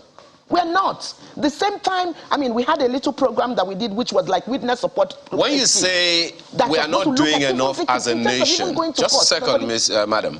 When you say as a people, just 1 second, madam, just a second. When you say we have not done enough as a nation, I'll assume that someone needs to take the lead. Now, who should be taking the lead? Just a second, madam. Just a second. Who should be taking the lead in this? Because the fingers are now pointing at the correctional service for not being sensitive to these particular victims that you're talking about, which are the families. Let me tell you who should take a lead. Depending on the particular stage of processing of that person. One part of it is that the police, the very first time that a case has happened, and the police have apprehended offender, or even that the witness or the victim has come to report, there needs to be sensitivity at that point. There needs to be adequate support. There needs to be protection for the victim. There needs to be a process that says, yes, I hear you. Yes, I'm able to address your psychological needs and your pain while we go through that trial. So the police need to do that. At the court stage, we need to also ensure that that is also done, including things about providing support even during trial for them. And then you follow through. Now, while the person is in facility in the custodial center, that is what is captured under the Part 2 of the Nigerian Correctional Service Act of 2019 in terms of restorative justice. The restorative justice element is saying that you yourself, as an offender, you need to be able to get a point of closure to say, yes, I am willing to go and say to my victim, I am sorry. I am willing to enable that victim have a closure. And please remember that this does not matter whether you are given a community sanction or even whether you have served the terms of custody. And that's why if you look at the issue about restorative justice, that even when you have finished serving and you are going to the community, going back to the community, you are being encouraged to be able to go back and have a process facilitated by the non-custodial officers, because that is also what we are working on. We have run completely out of time. I just want to ask this question. Madam, what is the role, in all of this you've mentioned the police and the courts and all, what is the role for the correctional facilities in this victims, whatever that you're talking about? The role of the correctional service can come in two parts. One is the issue that you see that is provided for them through the restorative justice angle. Second is also the issue which you find that either in terms of what the welfare officers are being taught to do, or what the aftercare officers are being taught to do, or what the community correctional officers are being taught to do. Don't forget that the primary job of the correctional officers is about the offender that is in their custody. However, the new act we have run completely out of time. Beyond these people, you can work with the offender to be able to also have the inroad in terms of helping with the victims in terms of that level of reconciliation and Uju Agomo, founder, Prisoners Rehabilitation and Welfare Action, PRAWA. I'm sorry we've run completely out of time, but for me, the way this conversation has gone, we've only just started this conversation, which means that we need to bring you all back some other time to look at these issues, because we have by no means got to the bottom of it yet. Uju Agomo, founder, Prisoners Rehabilitation and Welfare Action, PRAWA, as well as Francis Enobore, National Spokesperson, National Correctional Service, both of whom joined us from our studio in Abuja. And we had in our studio in Lagos, Mr. Benson Iwoagu, Executive Director, Prison Fellowship, Nigeria. Thank you all for coming to join us in this conversation this morning. This conversation has only just begun. Join us after this time out.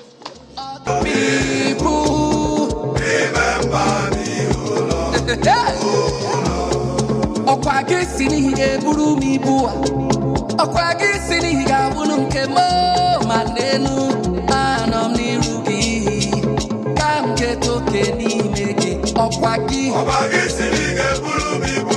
Okwagi siriga bunkema. Onyama alomiru aketo kenime. Chineke okwagi siriga bulu bibu. Okwagi siriga bunkema. Alomiru aketo kenime.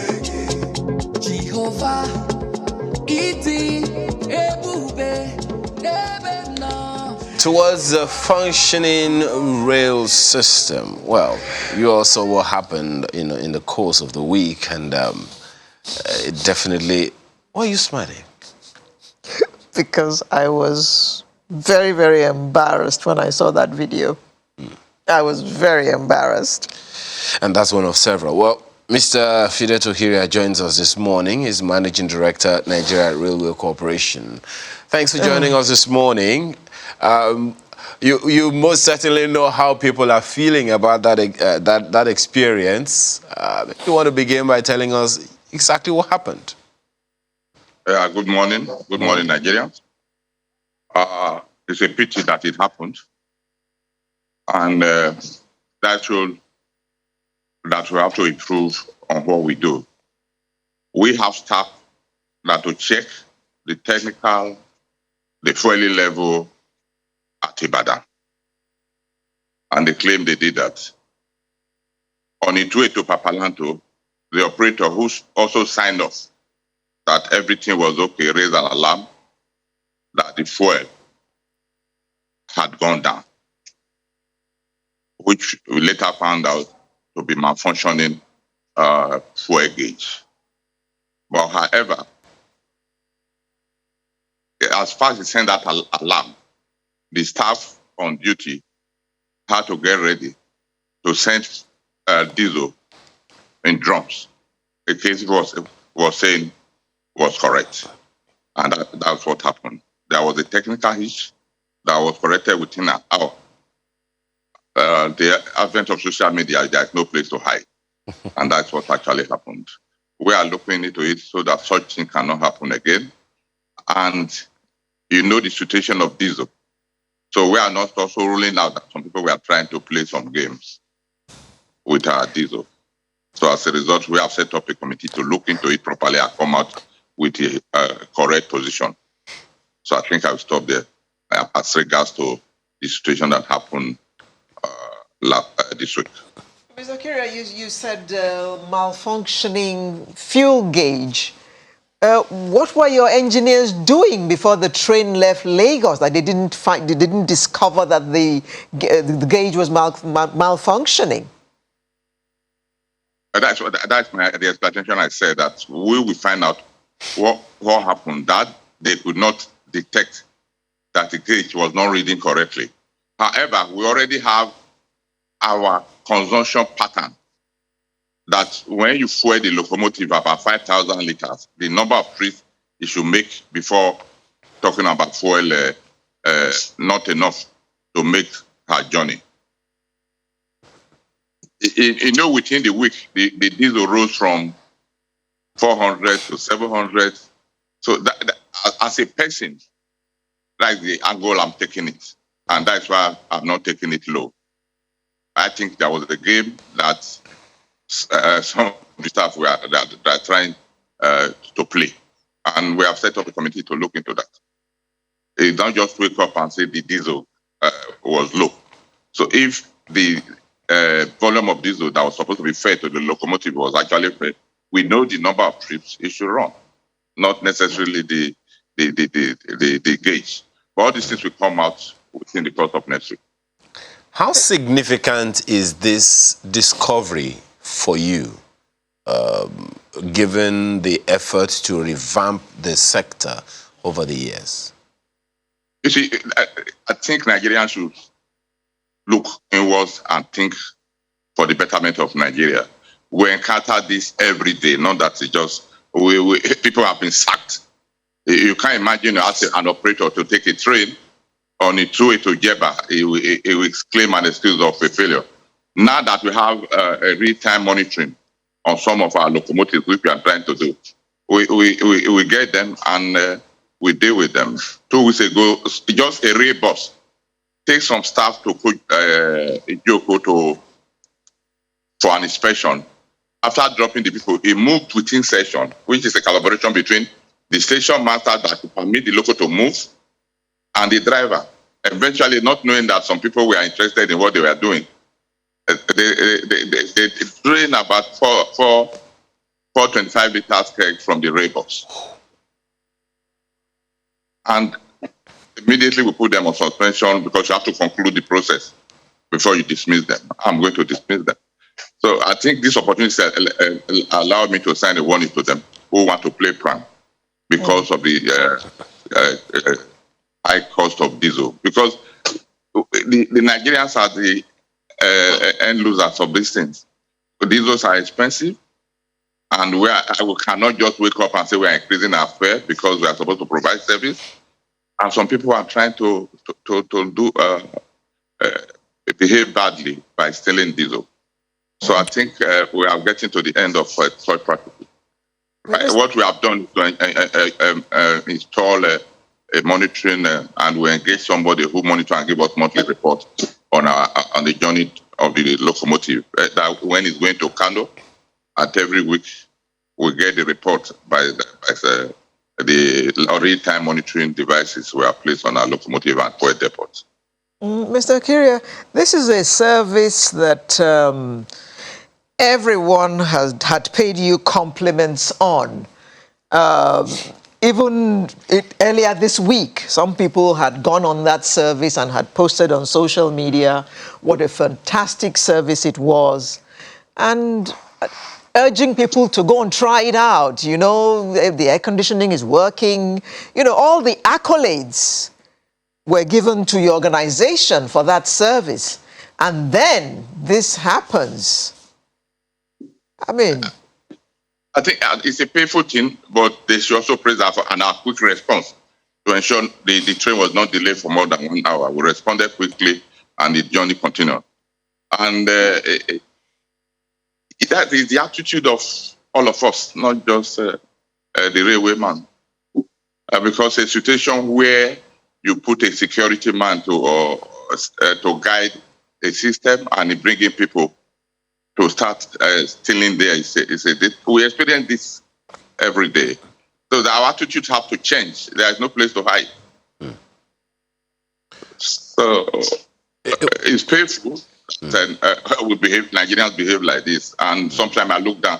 And so those who criticize those that are governing them are worse, because I work with the low people and I know what they are thinking and their actions are.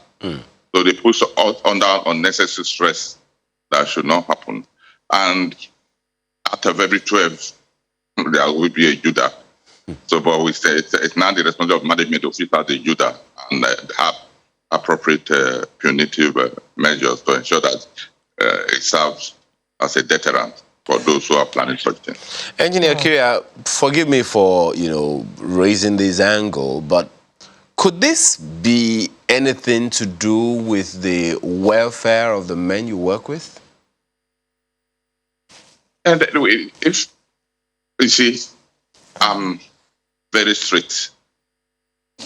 I joined this service. Nobody begged me to join. Nobody. And there are alternative places I would have gone to work.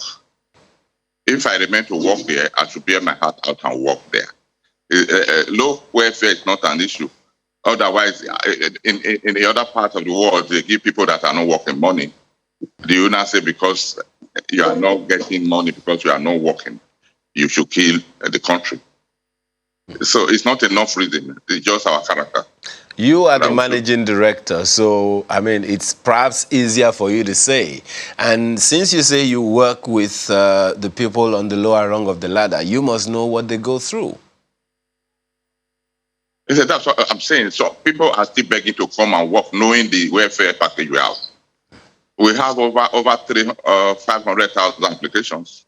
And I have people bombarding my office today, we want to work, we want to work, we want to work. So which you have the opportunity, you should make the best use of it by not stealing and by not sabotaging the system. That's what I'm saying. Everybody cannot work in Central Park. Everybody cannot work in NNPC. So we should make the best use of our opportunity by doing the right thing. So that's what I'm emphasizing. However, we are trying to work out, and the government is looking at our package, salary package, and they all know that we are close to getting meaningful results to improve their welfare.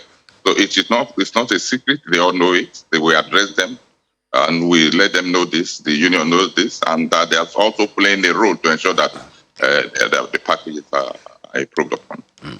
So it's not enough reason to sabotage where you think your next meal will come from. That's what I'm saying. Okay, go on. I was just tickled by what you had said earlier, Mr. Okiri, about people trying to make a fast buck because of the cost of diesel. And I remember the Nigerian expression, it's a work chop. Workshop, work chop is where you work that you chop. But you don't chop and kill it, or else you will not see what to eat. Do forgive me. Do forgive me. Now we're talking about towards a functioning rail system, and Mr. Okiri, this happened between Lagos and Ibadan, which by any kind of stretch of the imagination is a short journey, because trains in Nigeria do much longer trips. Yeah. So, and in the times we're in now with insecurity and everything, what are you doing about making sure that on those longer trips, this kind of thing doesn't happen where people are stuck in the middle of nowhere, in some forest or the other? No. You see, we ensure that we have our fueling depot. Like if you are going to Kano, if you fuel in Lagos, we already know the consumption pattern of all our locomotives. We have a fuel depot at Apapa. Then we have at Mina, we have in Kaduna, we have in Zaria and Kano. So at every point in time, it's just like on a flight that we must fuel to get back in case there are emergencies. So also we do that. So that's why it beats my imagination between Lagos and Ibadan. That is the first train of the day, and all necessary service would have been carried out overnight, and if required fueling would have been fueled. It's not just we say at the top of it. I think before the end of the week, I'll get back to you and tell you what actually happened. And we'll be waiting for that. We'll be waiting for that. That's what I can say. It's unbelievable that the first train of the morning, we'll be talking about fuel or something. I think something mysterious happened that we have to find. Mr. Okiri, where did that drum of diesel mysteriously appear from? No. You see, what happened was that when they signed that alarm, we have to contact our Papalanto office. We already have some story, because we have generators all through the line, all the 10 stations. So we fuel them by taking drums to them, because the fuel tank has not been installed in those various stations. So we have fuel in drums that we take to the various stations to fuel. So when they raise that alarm, we just directed that they ensure that those fuels in drums should be taken to the appropriate place where they can refuel. Okay. Well, Engineer Okiri, when this news broke, people didn't look at the officers, they looked at the institution, Nigeria Railway Corporation. Is there how significantly do you think this impinged or affected the aspirations of your organization? You see, as I said earlier, we should not be pretending. The Nigerian staff, the railway staff is a Nigerian, and that attitude is permit all the cadre of this thing. But we have to make a difference, and that's why we have this difference in railway happening now. But we have to dig deep, because they are from our various Nigerian homes. They are not. I'm going to put another period. You spoke to that earlier, but I'm just asking, in what way do you think this has or may have affected the aspirations of your organization? I know that there are aspirations, there are goals, there are future plans that the organization has. So I'm just wondering if there is any way this has affected that, and what are some of those goals that people should look out for? They should look for better service, and we promise It's not going to happen and never will happen again. That is what I'm assuring Nigeria. Okay. It's a learning process. When things happen, you learn on it and gain experience and knowledge, and you move it forward. So there are other things we are going to put in place apart from what we have before that can make such a thing not to repeat itself. So it's good that it happened while we could. It happened at a place that it can easily be addressed. Not the one that would have taken us 2 days to get information on it and address it. So based on that, we are going to put system in place. We are going to have some people that we think are God-fearing and dedicated to work to ensure that these things don't happen again. But however, from what I'm not messing with, we are going to deal with the situation drastically so that people will learn that you can't just start fumbling and misbehaving when we are trying to move forward. Some people are trying to drag us forward. We have to do something about it. It's a learning process, as I said, and we have learned from this, and it can never happen again. Okay, from what I said earlier, Mr. Okiria, is it possible that some of your staff are not on the same page as you regarding the goals of the new Nigerian Railway Corporation? I will be dreaming if I expect them to have the same idea. People join a system on a different, having a different thing in mind. We have a situation: you employ staff, in 3 months he will come to work, you sack him, the following day he will come to work and be crying. So it means you don't have the same aspiration, and we can't. When you interview them, you see them and they think that they will be. But by the time they start the work, then they start complaining. My money is not enough for me to pay my transport ticket, and that is not an excuse. So we don't. I would be foolish to say I expect everybody to have the aspiration the government is having to have a modern and a very, very functional railway system, or have the same thing with me. So there are some people. I think it's a terrible thing. It's a terrible thing that even when you give spare part to some people, they want to hide it and bring it back. We have all these evidences. But being that I've been in the system, I know what happened. I know all the tricks, and I'm up to the game. Okay. Well, there's something else talking about the service now. There's something that you said recently that the train services in Nigeria is subsidized. Is that correct? You see, right now, if we are not subsidizing, and suddenly diesel jump from 340 to 400, 600, 700 within 2 weeks, how will it operate? The salaries are paid fully by government, and they still give us some capital vote. What we do now is barely enough to operate the train. That is correct and situation we have. So they still provide, buy the locomotive. We can't earn enough to buy the locomotive or add to the new locomotive. So doesn't that then raise the? I mean, there are those who have the opinion that because they were this revamp, this modernization of our railway system, they came as a result of loans. So there are those who are wondering how we're going to repay the loans if we still subsidize the services. Okay, you see, a rail service is an infrastructure. Compare it with the roads. Government provides funds for the road. It's not ABC, it's not Ekene Delichuku that build the roads. But government have to provide the roads. The same way they have to make sure that they provide the rail. Being a limited and have to be controlled system, because on the road you can divert. If you are going to Enugu, you can try to take another road, and if a driver is coming, you turn your steering. The rail system is a permanent rail system. Once you put a train on the rail, you have to control it. That is the difference between a road rail that it has to be in one hand, in Nigerian corporation. So that is so nobody asks how do you pay back the money you used in doing Lagos Ibadan. Well, nobody on that, asks how do you pay back on that, when you Engineer Okiria, on that, the operators on the roads, be it commercial or private, they pay taxes. The airports built by government and all. They operate with airline operators who are private operators. They pay taxes. Is there a future where railway service in Nigeria will be privatized? No, we are asking for people to come in right now. It's open. We are ready.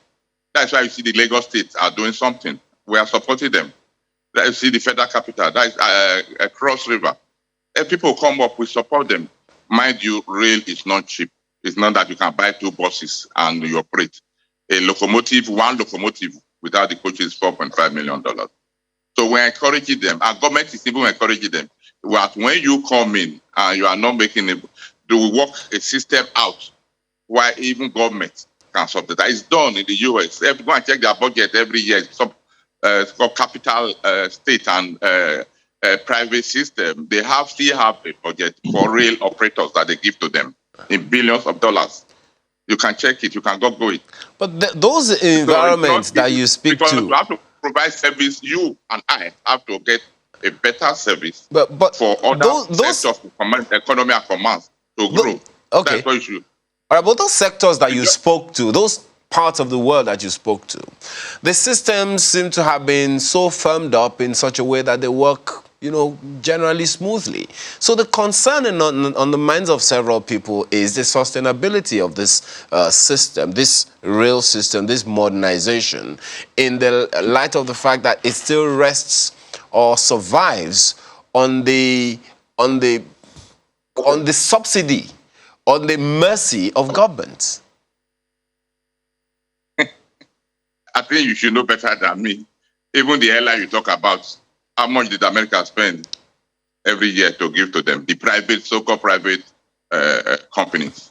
You have the term bailout is it's not for government setup, it's for private sector in order to make the citizens benefit and keep jobs. Okay. So this morning I tried to speak the truth as it is. So there is no way you can do rail system without government input all over the world. There is no way. It's infrastructure and it's capital expensive. If I'm a businessman, am I going to buy 1 locomotive $4.5 million? That is the answer for everybody to answer. Okay. Before you buy the rolling stock, are you going to do a track that will cost you a minimum, let's say $2.5 million per kilometer as a businessman? Okay. Well, it definitely is sounding like I need to come do some IT with you so I can understand this. But for now, we have to thank you very much for being a part of our conversation. Engineer Fidel Tukiria is Managing Director, Nigeria Railway Corporation. Thank you so much for your time.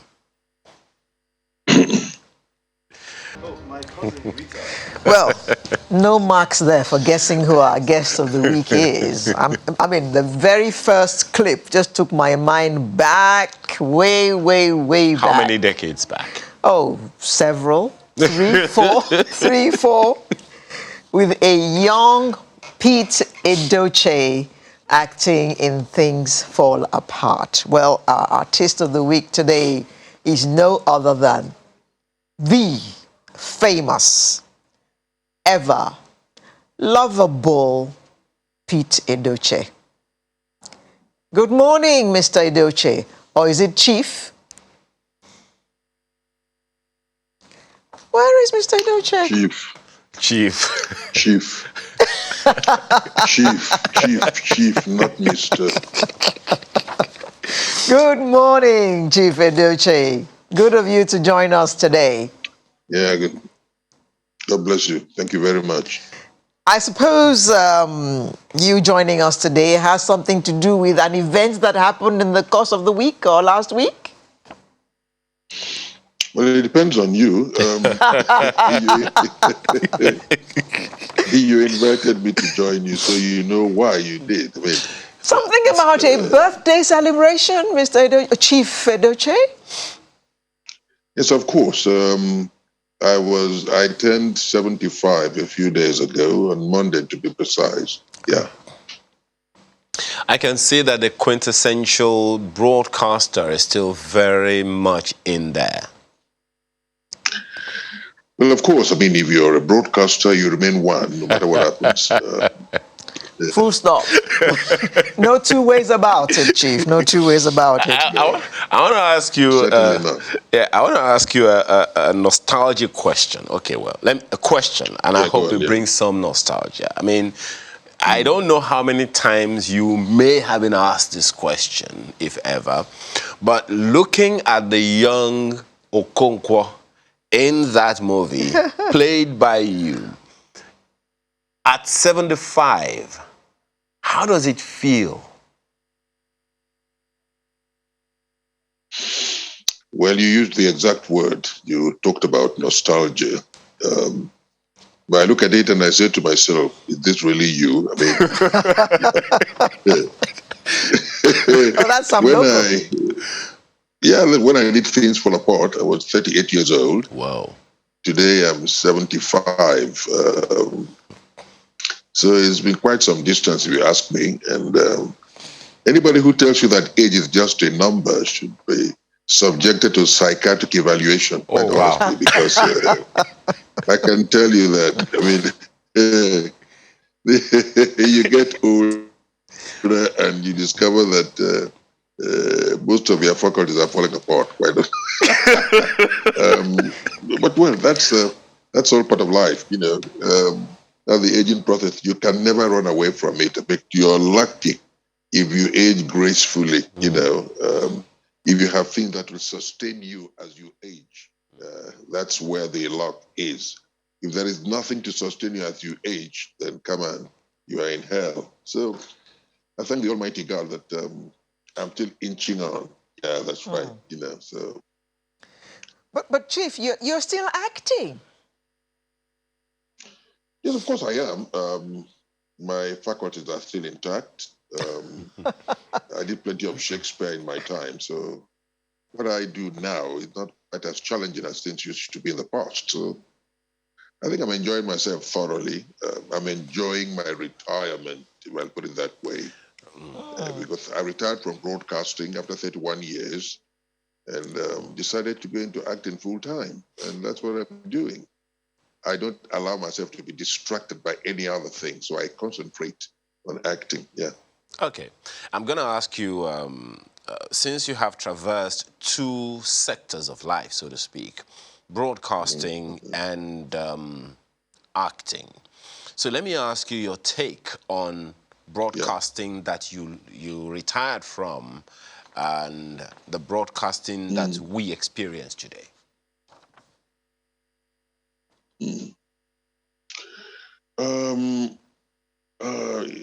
You have a lot of information at your disposal now, so you're not expected to work as hard as we did. In our own time, there was nothing like the internet, so you were completely on your own. For you to get information, you had to go to the library, you had to do a lot of desultory reading. You read voraciously to ensure that you had all the information you required at your fingertips, particularly if you were going to conduct an interview. Today, all you have to do is do some Googling and you get all the information you want. So it's easier for you today. But still, there are some of you who are very lazy, extremely. You work very, very hard on Channels Television. I must congratulate you because when I watch you, I say, yes, some people are still keeping the flag flying, and I feel very happy. But there are other stations that don't work hard. For example, if you're having a sports competition, there are individuals you are supposed to mention and give their history, like Ernest Okonkwo was doing, like Ishola Foronsho was doing, Dele Adetiba, and the rest of them. You don't have such things anymore. So the broadcasters we have today, quite honest, I am sorry about this, but a lot of them are very lazy, very, very, very lazy. You know, and it's painful. You see, broadcasting is not an involvement of convenience. No, it's a vocation. If you are into it, you're there because you have the calling. You are not there simply because you want to spend some time, then you move on to some other thing. If you look at it that way, you are not a broadcaster.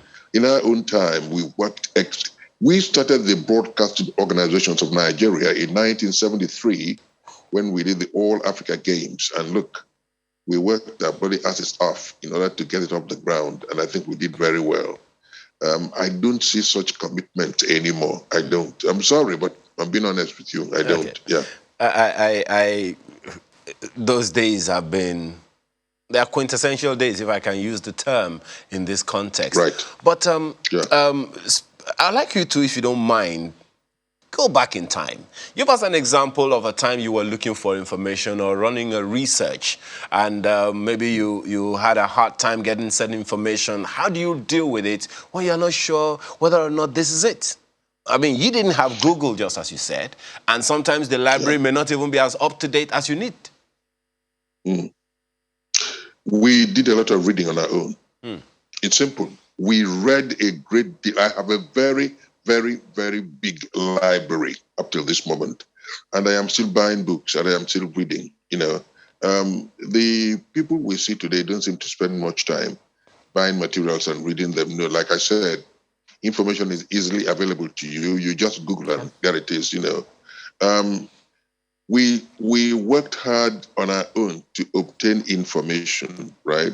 Sometimes we became some kind of nuisance in the search of information. You kept bothering the individual concerned, particularly your interviewee, until you got the information you wanted. So we worked hard, extremely hard. You see, when we went for the All Africa Games, we still have people like John Akibua, we still have people like Kimjoge Keino, Philbert Bai, and we worked hard to get information on those people. Ernest Okonkwo, who was leading our commentary team, knew everything about these individuals, right? And he was surprised that a lot of us too, I was there with Yinka Craig, may God rest his soul, and others too. And look, we worked hard, for God's sake. Whatever we wanted, we went for it and we got it. So that if you were listening to us, all the information you required about the individual concerned, you got it all like that. It's not like that today. I'm sorry, but I mean it. It's not like that today. Yeah. Was there any discrimination back then? How? What do you mean? There's those who say that there is some form of discrimination of gender, of age, and stuff now. I'm wondering where they got that from, though. No, it's nonsense. There's nothing like that. I mean, if you are good, you are good. You're good. If you're Full not stop. competent, you're not competent. There's nothing. Listen. I mean, you can tell a good broadcaster when you listen to one. I mean, you don't fight it. It comes naturally, right? There was no discrimination. We had female broadcasters who were exceptionally good, and we had the men too. So, okay, how much? It was challenging. Yeah, how much of an influence was your broadcast experience on acting? A lot. You see, before I actually got into broadcasting, I was trained by an individual called Sir Lawrence Olivier. And because he single-handedly went through Shakespeare, I decided I was going to be an actor if I had the opportunity, and I was going to try as much as he did to also have Shakespeare at my fingertips. I went quite far, I must tell you the truth. And so when I remember now that I worked so hard in those days, sometimes I'm given a script and I recall my broadcasting days. And of course, I inject some of my experience into my scripts and I find it easy. Yeah. Chief, let me take you way, way, way, way back. Back to your days in Zaria as a young boy.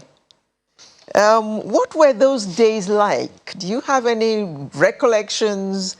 Do you have any happy moments to talk to us about so we can just insert ourselves into that life which you lived in the northern part of Nigeria? That's a very daring question. How did you get to know about Zaria? Well, yes, that's where I was raised. It was a very adventurous time of my life. I tell you the truth. We would go to European quarters to steal mangoes. We were shot at. We fell from the trees. We screamed mothers' names, and we managed to escape. Then we would go to steal sugar cane from the farms, and The Maigona or the owners of the farm will catch us. They will beat us thoroughly and then allow us to go with what we have stolen. Then we go to the riverbanks to steal carrots. So, it was a beautiful period because we were growing up then, and we grew up with our hosts who were young Hausa boys, and Christmas period we had our masquerades. During the Salah period, they came with their own masquerades too. So you see, there was no distinction then between us and them. There was nothing like Christian, Muslim. There was nothing like that. We all grew up together, and each time they came with their masquerades, the sort of songs they sang were intended to rile us, but they didn't mean anything.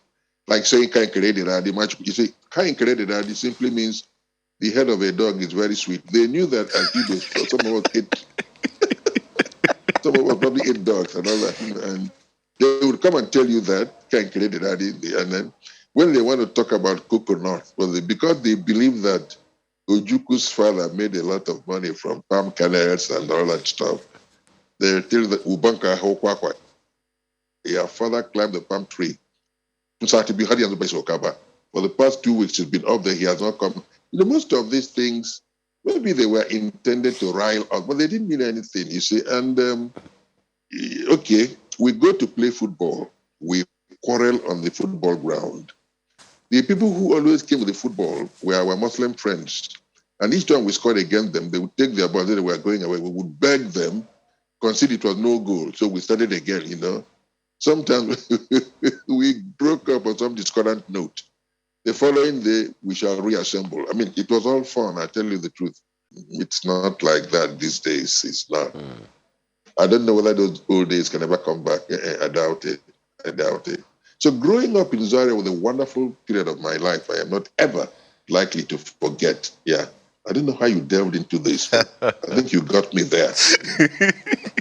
So, Chief, can you just describe to us what you feel these days, seeing the intolerance, knowing how you lived in Zaria, you were an little Igbo boy, and it didn't matter to anybody whether you were Christian, whether you were Igbo, you all ran around together and played together.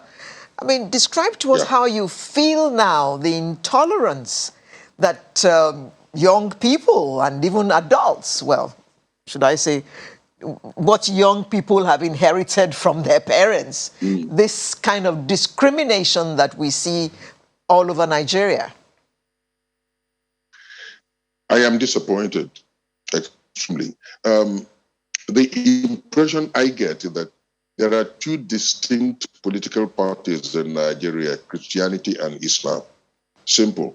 Now, the average Christian writes from left to right because of Western influence. Then the Muslim writes from right to left because of Arab influence. Now let me ask you a simple question. Who writes backwards? Nobody. Yeah, come on.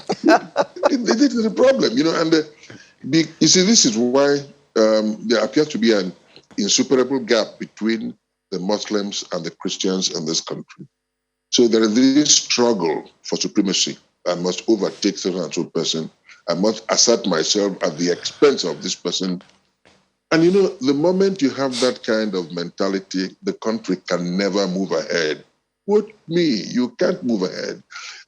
We never had such things as we were growing up in Zaria. No. I can speak Hausa very, very fluently, right? I found myself in their midst. I ate whatever they ate. We played together. At a time, I'll tell you what you will not believe. We would go for Christian lessons in the church. Then from there, we would move to the Muslim area to go and sit down there and be taught by the imam. So you had Christians, you had Muslims, we're all moving together. From our own point of view, you'll be telling the Muslim, God is a supreme spirit. Repeat after me. God is a supreme spirit. Good. Then we move from there. we go to their own angle, and then, hey, they will look at me. They will try to read the ABC. Abasa we're beginning to read the Abasa, the ABC. We were doing these things collectively, and look, there was no discrimination. Whatever you wanted to do, if you excelled, you were put there. Today, it is not the same thing, right? And what pains me most is that at my age, I get so confused by what goes on. I read 1984 by George Orwell, and I came across expressions like on person, double speak, and the rest of them. There's so much double speak in the country now that you don't even know the direction in which we are going. Quite honestly, you don't. You talk about national spread. How do you describe this? What do you call it? What is the popular word for this national spread? Quota. If it's huh? Quota system. Hey, you talk about a quota system and all that national geographical spread, beautiful. Now, when it comes to politics, you say, "Oh, there's nothing like zoning." How do you make a distinction? Look, come on, I don't like being fooled at this age. How do you make a distinction between zoning and national spread? It's the same thing. But you see, because politicians by nature are not, they have a way of, running away from this truth. I don't know whether it's a congenital trait in the average politician that you must shy away from the truth. But you look at what is going on now, there is no harmony between the Muslim and the Christian. The Christian from the South says, look, we want local policemen. The man in the North opposes it. The man in the South tells you, look, okay, here was Goodluck Jonathan. After 4 years, he organized a confab, 6 years really. On the eve of his departure, they came up with deliberations from that confab. Then the APC takes over with Muhammadu Buhari, and the deliberations are spiked up till this moment. At 75, I don't know what the deliberations are. And yet we have problems in the country. I don't know. If let me quote Wole Soyinka. If you keep thinking about the problems of the country, you'll go mad. And I don't want to go mad, right? Because when you hit my age, a very thin, hardly perceptible line distinguishes the madman from the sane man. So I want to see if I can maintain my sanity. Yeah. And I think I'm doing very well. Good idea to maintain your sanity, Chief.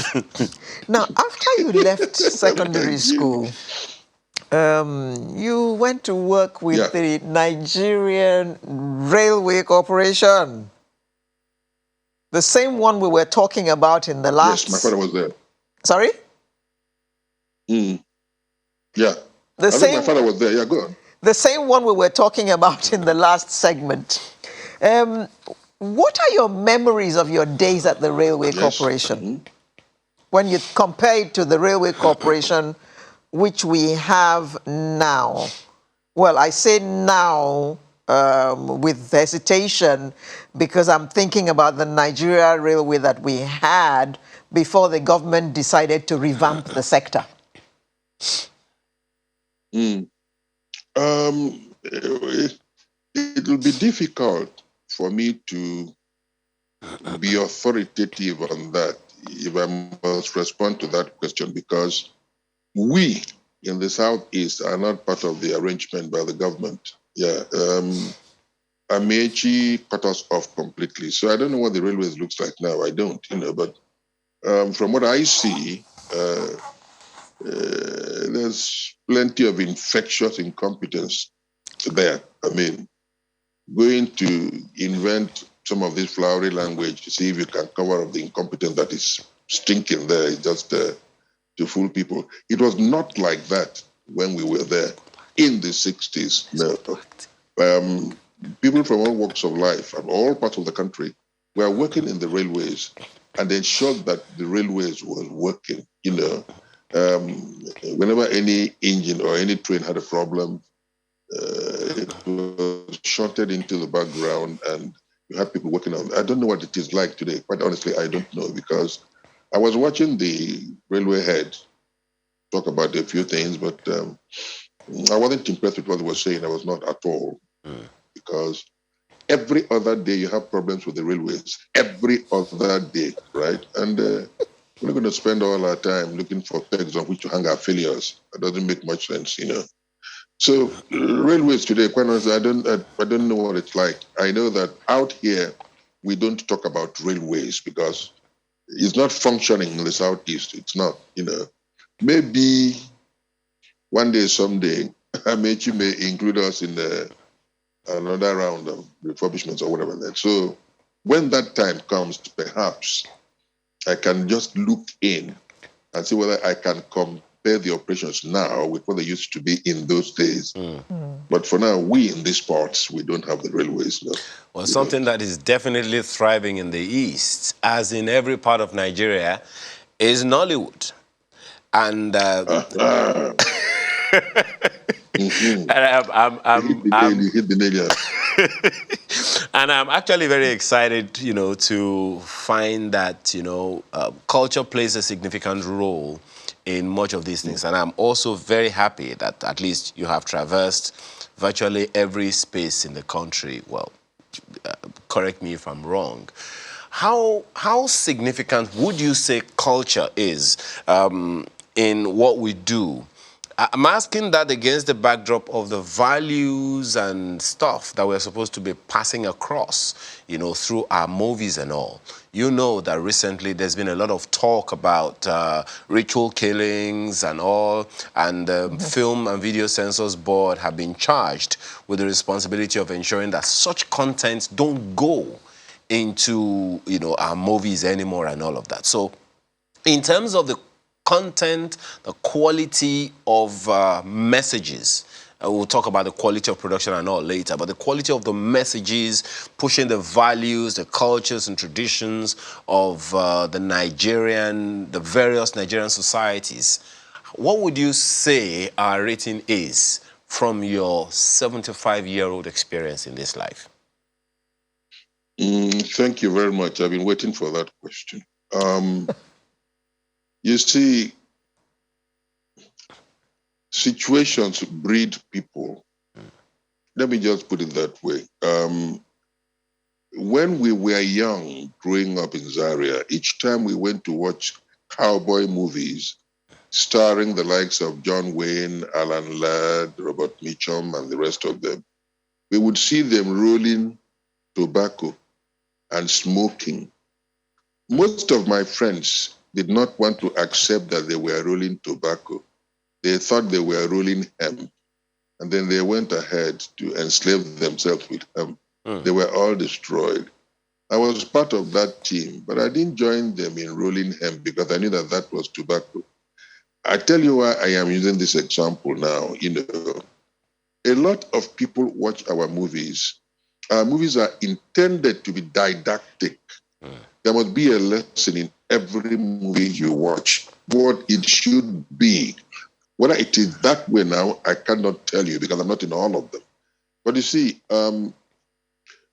you create impossible circumstances for individuals, and because they are frustrated, they decide to experiment with all sorts of nonsense. You know, I watched a lot of films on my way up. They did not influence me negatively. But now, when you make it impossible for people to even exist as individuals, I tell you, being a Nigerian is a full-time job. Just being a Nigerian. Yeah, I mean, we produce oil. We don't have fuel, right? I mean, we became independent in 1960, the year I went to the secondary school, and between then and now, we can't even supply electricity. Look, let us tell ourselves the truth. We're not moving forward. Then you look at the young men with all their education, you create impossible circumstances for them. And the moment you find out that you have some fine brains, right, and you're not using them properly, you tilt toward the left. That's criminality. It happens all the time, not only in Nigeria, in every other advanced climb. I can tell you that. So whereas it's our intention to ensure that we spotlight the ills of society and let people beware in whatever they're doing, some people certainly feel that, okay, this is the best way to get along, right? Forgetting that what we are doing is spotlighting the evils in society. They now decide to go that way. That's the wrong direction. But I tell you, I'm totally in support, right, of banning that aspect of our production. I mean, if it will improve the society, no problems whatsoever. What I think is mainly wrong with most of our productions is sound. Our audio quality has to be improved upon, right? We are doing marvelously well in Nollywood. Yeah, well, some of the topics threadbare now, and well, but we're still trying. At least it employs a lot of people. It does. It employs a lot of people. The government does not employ as many people as Nollywood employs, and we don't have to go cap in hand to the government. No. The degree of mendicancy that I see every time is not reflected in our operations in Nollywood. So I think we are doing our best. We're being recognized all over the world today. Yeah. I will tell you the truth. There's hardly any part of the world where Peter Edochie is not known, and it gives me a lot of joy. But if you go to Liberia today, for you to be a chief, you'll be answering Igwe, thanks to us. Culture plays a significant role. We try as much as possible to reflect culture in what we do, but sometimes the youngsters decide to experiment, and in so doing, they stultify some of our values. For example, if a girl goes on her knee, if she did to present drink to the man who will be her husband, he is compelled to accept that cup and drink from that cup. That is the marriage. That is the marriage.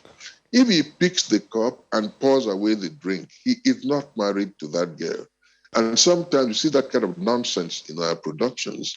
That is very painful because, I mean, for me, as a custodian of culture, I find it particularly painful, right?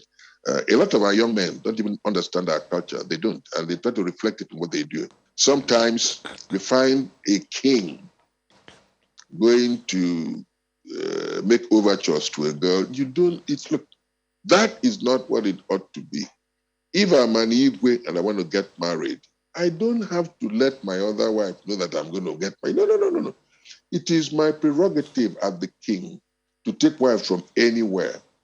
People just come and tell me, we have seen a beautiful girl. Go talk to the father, that's all.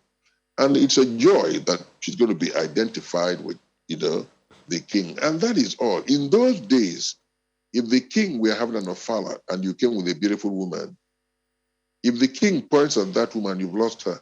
He becomes his wife. I mean, that is the culture then. It even happened in Europe, the divine right of kings. I mean, these things are like that, whatever goes around comes around.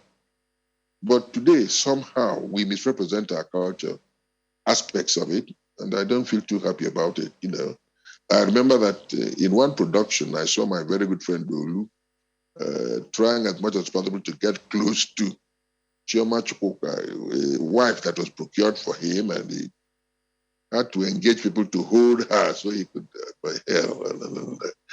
That is not our culture. You don't require assistance to experiment with your wife. No, that's not. That. So you see, sometimes we go too far in being silly.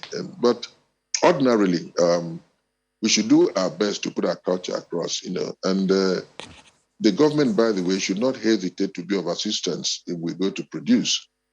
Unfortunately, I hear that, getting money that has been already set aside by the government is not very easy. I don't know. I've not tried. I don't like being turned around by anybody here. So culture matters a lot. I agree with you completely. You are in a position to assess us. Have we been doing very well with our culture? Have we been bastardizing our culture? It's, I may feel that we are doing very well, right? But you will be a very critical audience. How well have we done? That depends on you. Okay, well, go on. Yeah, Chief, you mentioned the aspect of the audio in our movies. That seems to be a little blight. Yeah. It seems to be a little blight, even though our movies are doing well all over the world. And I feel very proud That's when right. my siblings and foreign wives call me and tell me what Nigerian movie they watched last night. In fact, my sister-in-law is Black American, and she watches about 3 Nigerian movies every single day. And she's now trying to speak like we speak. Good. That's good. That's good. Which is learning all that from our movies.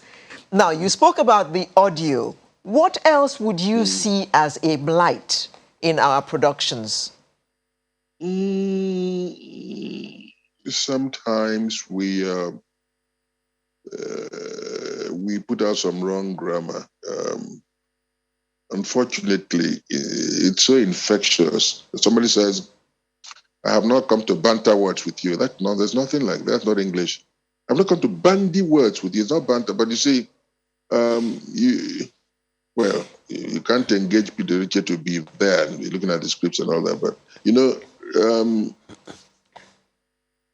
I have not been auditioned. And somebody says, I've not been audited. You can't audit you now. You're not an account. It's audition. But that, that aspect of it, Grammar. Grammar, it was spreaded. It is not, there's nothing like spreaded. It's spread. Unfortunately, there is no way you can interrupt these people midstream and say, look, this thing is wrong. They take off and they've taken off. A lot of them watched Village Headmaster in those days, and they got used to saying, oh, palace. There's nothing like palace. It's palace, it's an English word. But because in Village Headmaster it was being referred to as palace, it just sank, right? It's so contagious. Everybody now says palace. I tell the people, look, this is not palace, it's palace. They don't want to listen to you, And oh, by the way, there was something I forgot to tell you about Zaria. When we were working in the railways, for you to get your salary, you would sign document in triplicate. Yeah, you would sign the first one, the second one, the third one. And we discovered that most of the people who signed 3 times wanted to be paid 3 times. I mean, we had a problem convincing them that was for the records. As far as they were concerned, they signed 3 times, you have to pay them 3 times. And, I remember that because I don't think it's something I'm likely to forget very easily. No, I won't. Yeah, that's right. And you will be told outright, because most of them were locals, and they will tell you, Nasa Sunana, and then Gawanja Kuma, and Gambuka Tambali, you are trying to convince him. Well, that's in the past now, So back to Nollywood. I remember that I made a statement once. I said, it is not our culture for a man to get down on his knees and offer an engagement ring to a woman. Most of the people who opposed me and used some gutter language on me were women, and I didn't blame them actually, because a woman is the only creature that beheld the devil and survived. I mean, so they have a right to. I'm almost certain that the women are going to come for you, Chief. Yeah, that's right. I mean, but, they will come for you, Chief. Your head is in trouble, Chief. Yeah, but let us actually be honest. It's not our culture. Quite honestly, it is not. For the white man, they believe that the white women believe that whatever their men do, they too must do. So there is this, not just a competition. The women are in charge overseas. Yeah. I mean, if you appreciated a woman, maybe telling her that she has such tempting physical endowments, she'll just turn around and say that you are insulting her or that you harassed her or something. For that alone, you can lose your job. Back home in Nigeria, if you don't tell a girl that she's good looking, I mean, she feels that she's not wanted, that she's not worth it. I mean, can you see the difference? How would you feel if you saw a woman climbing a palm tree? What a sight! I mean, I don't think it's. I mean, But again, they attack Peter Edochie because they don't even understand, And So, Chief, they're a wonderful lady. so Chief, Yeah, in our yeah. culture, how does a man tell a woman he wants to marry her? It's very simple. If I'm sitting by your side and I say, "Okay, I want to marry you. You are very good. I think we could hit it together." It's no big deal. It is no big deal. No. He just tells her. What matters? He just tells her. Wait a minute. What are you? What do you want him to do? Chief, put some romance in this thing now. How far? Right. You want him to strip? Listen, I like you. Give us some romance now. I want to marry you. That's nothing big enough. All right. Okay. Maybe he just sneak up to you, hug you tightly and say, "Look, I want to marry you." Maybe you like it that way, right? Good. But I tell you the truth. The real deal is when you get both families together, right? A couple of trips are made on both sides. You make your inquiries, etc. And at the end of it all, you agree that you can hit it on. Then what happens? The woman's people, her own people come, their own people come. They get together, and then her father sips a cup of wine, gives to her, and says, "Go show us your husband."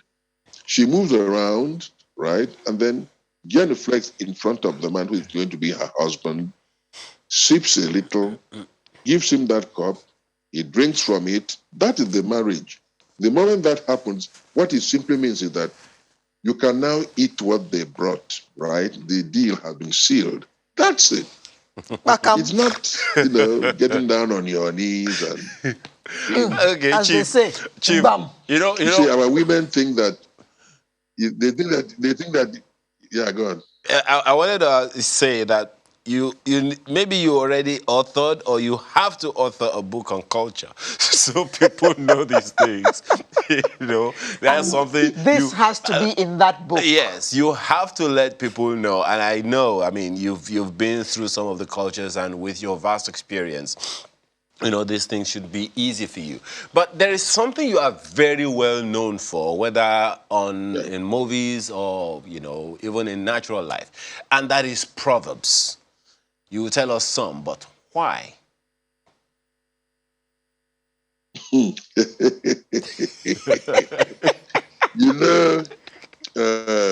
Chinua Achebe said that proverbs are the oil with which we eat our words, or how did they put it? If you are armed with proverbs, it shows that you have achieved some mastery in the language, and only people who are initiates can understand you. Well, we have a saying in my place that if you use a proverb for somebody and he doesn't understand it, then the money spent on his mother is wasted. Jesus. So you see, that's right. You have to endeavor to at least associate with the elderly so that you can acquire some proverb. It's osmotic. The moment you stay with them, it oozes out of them and you pick this thing up. But if you don't do that, you can't really pass for a complete man. No,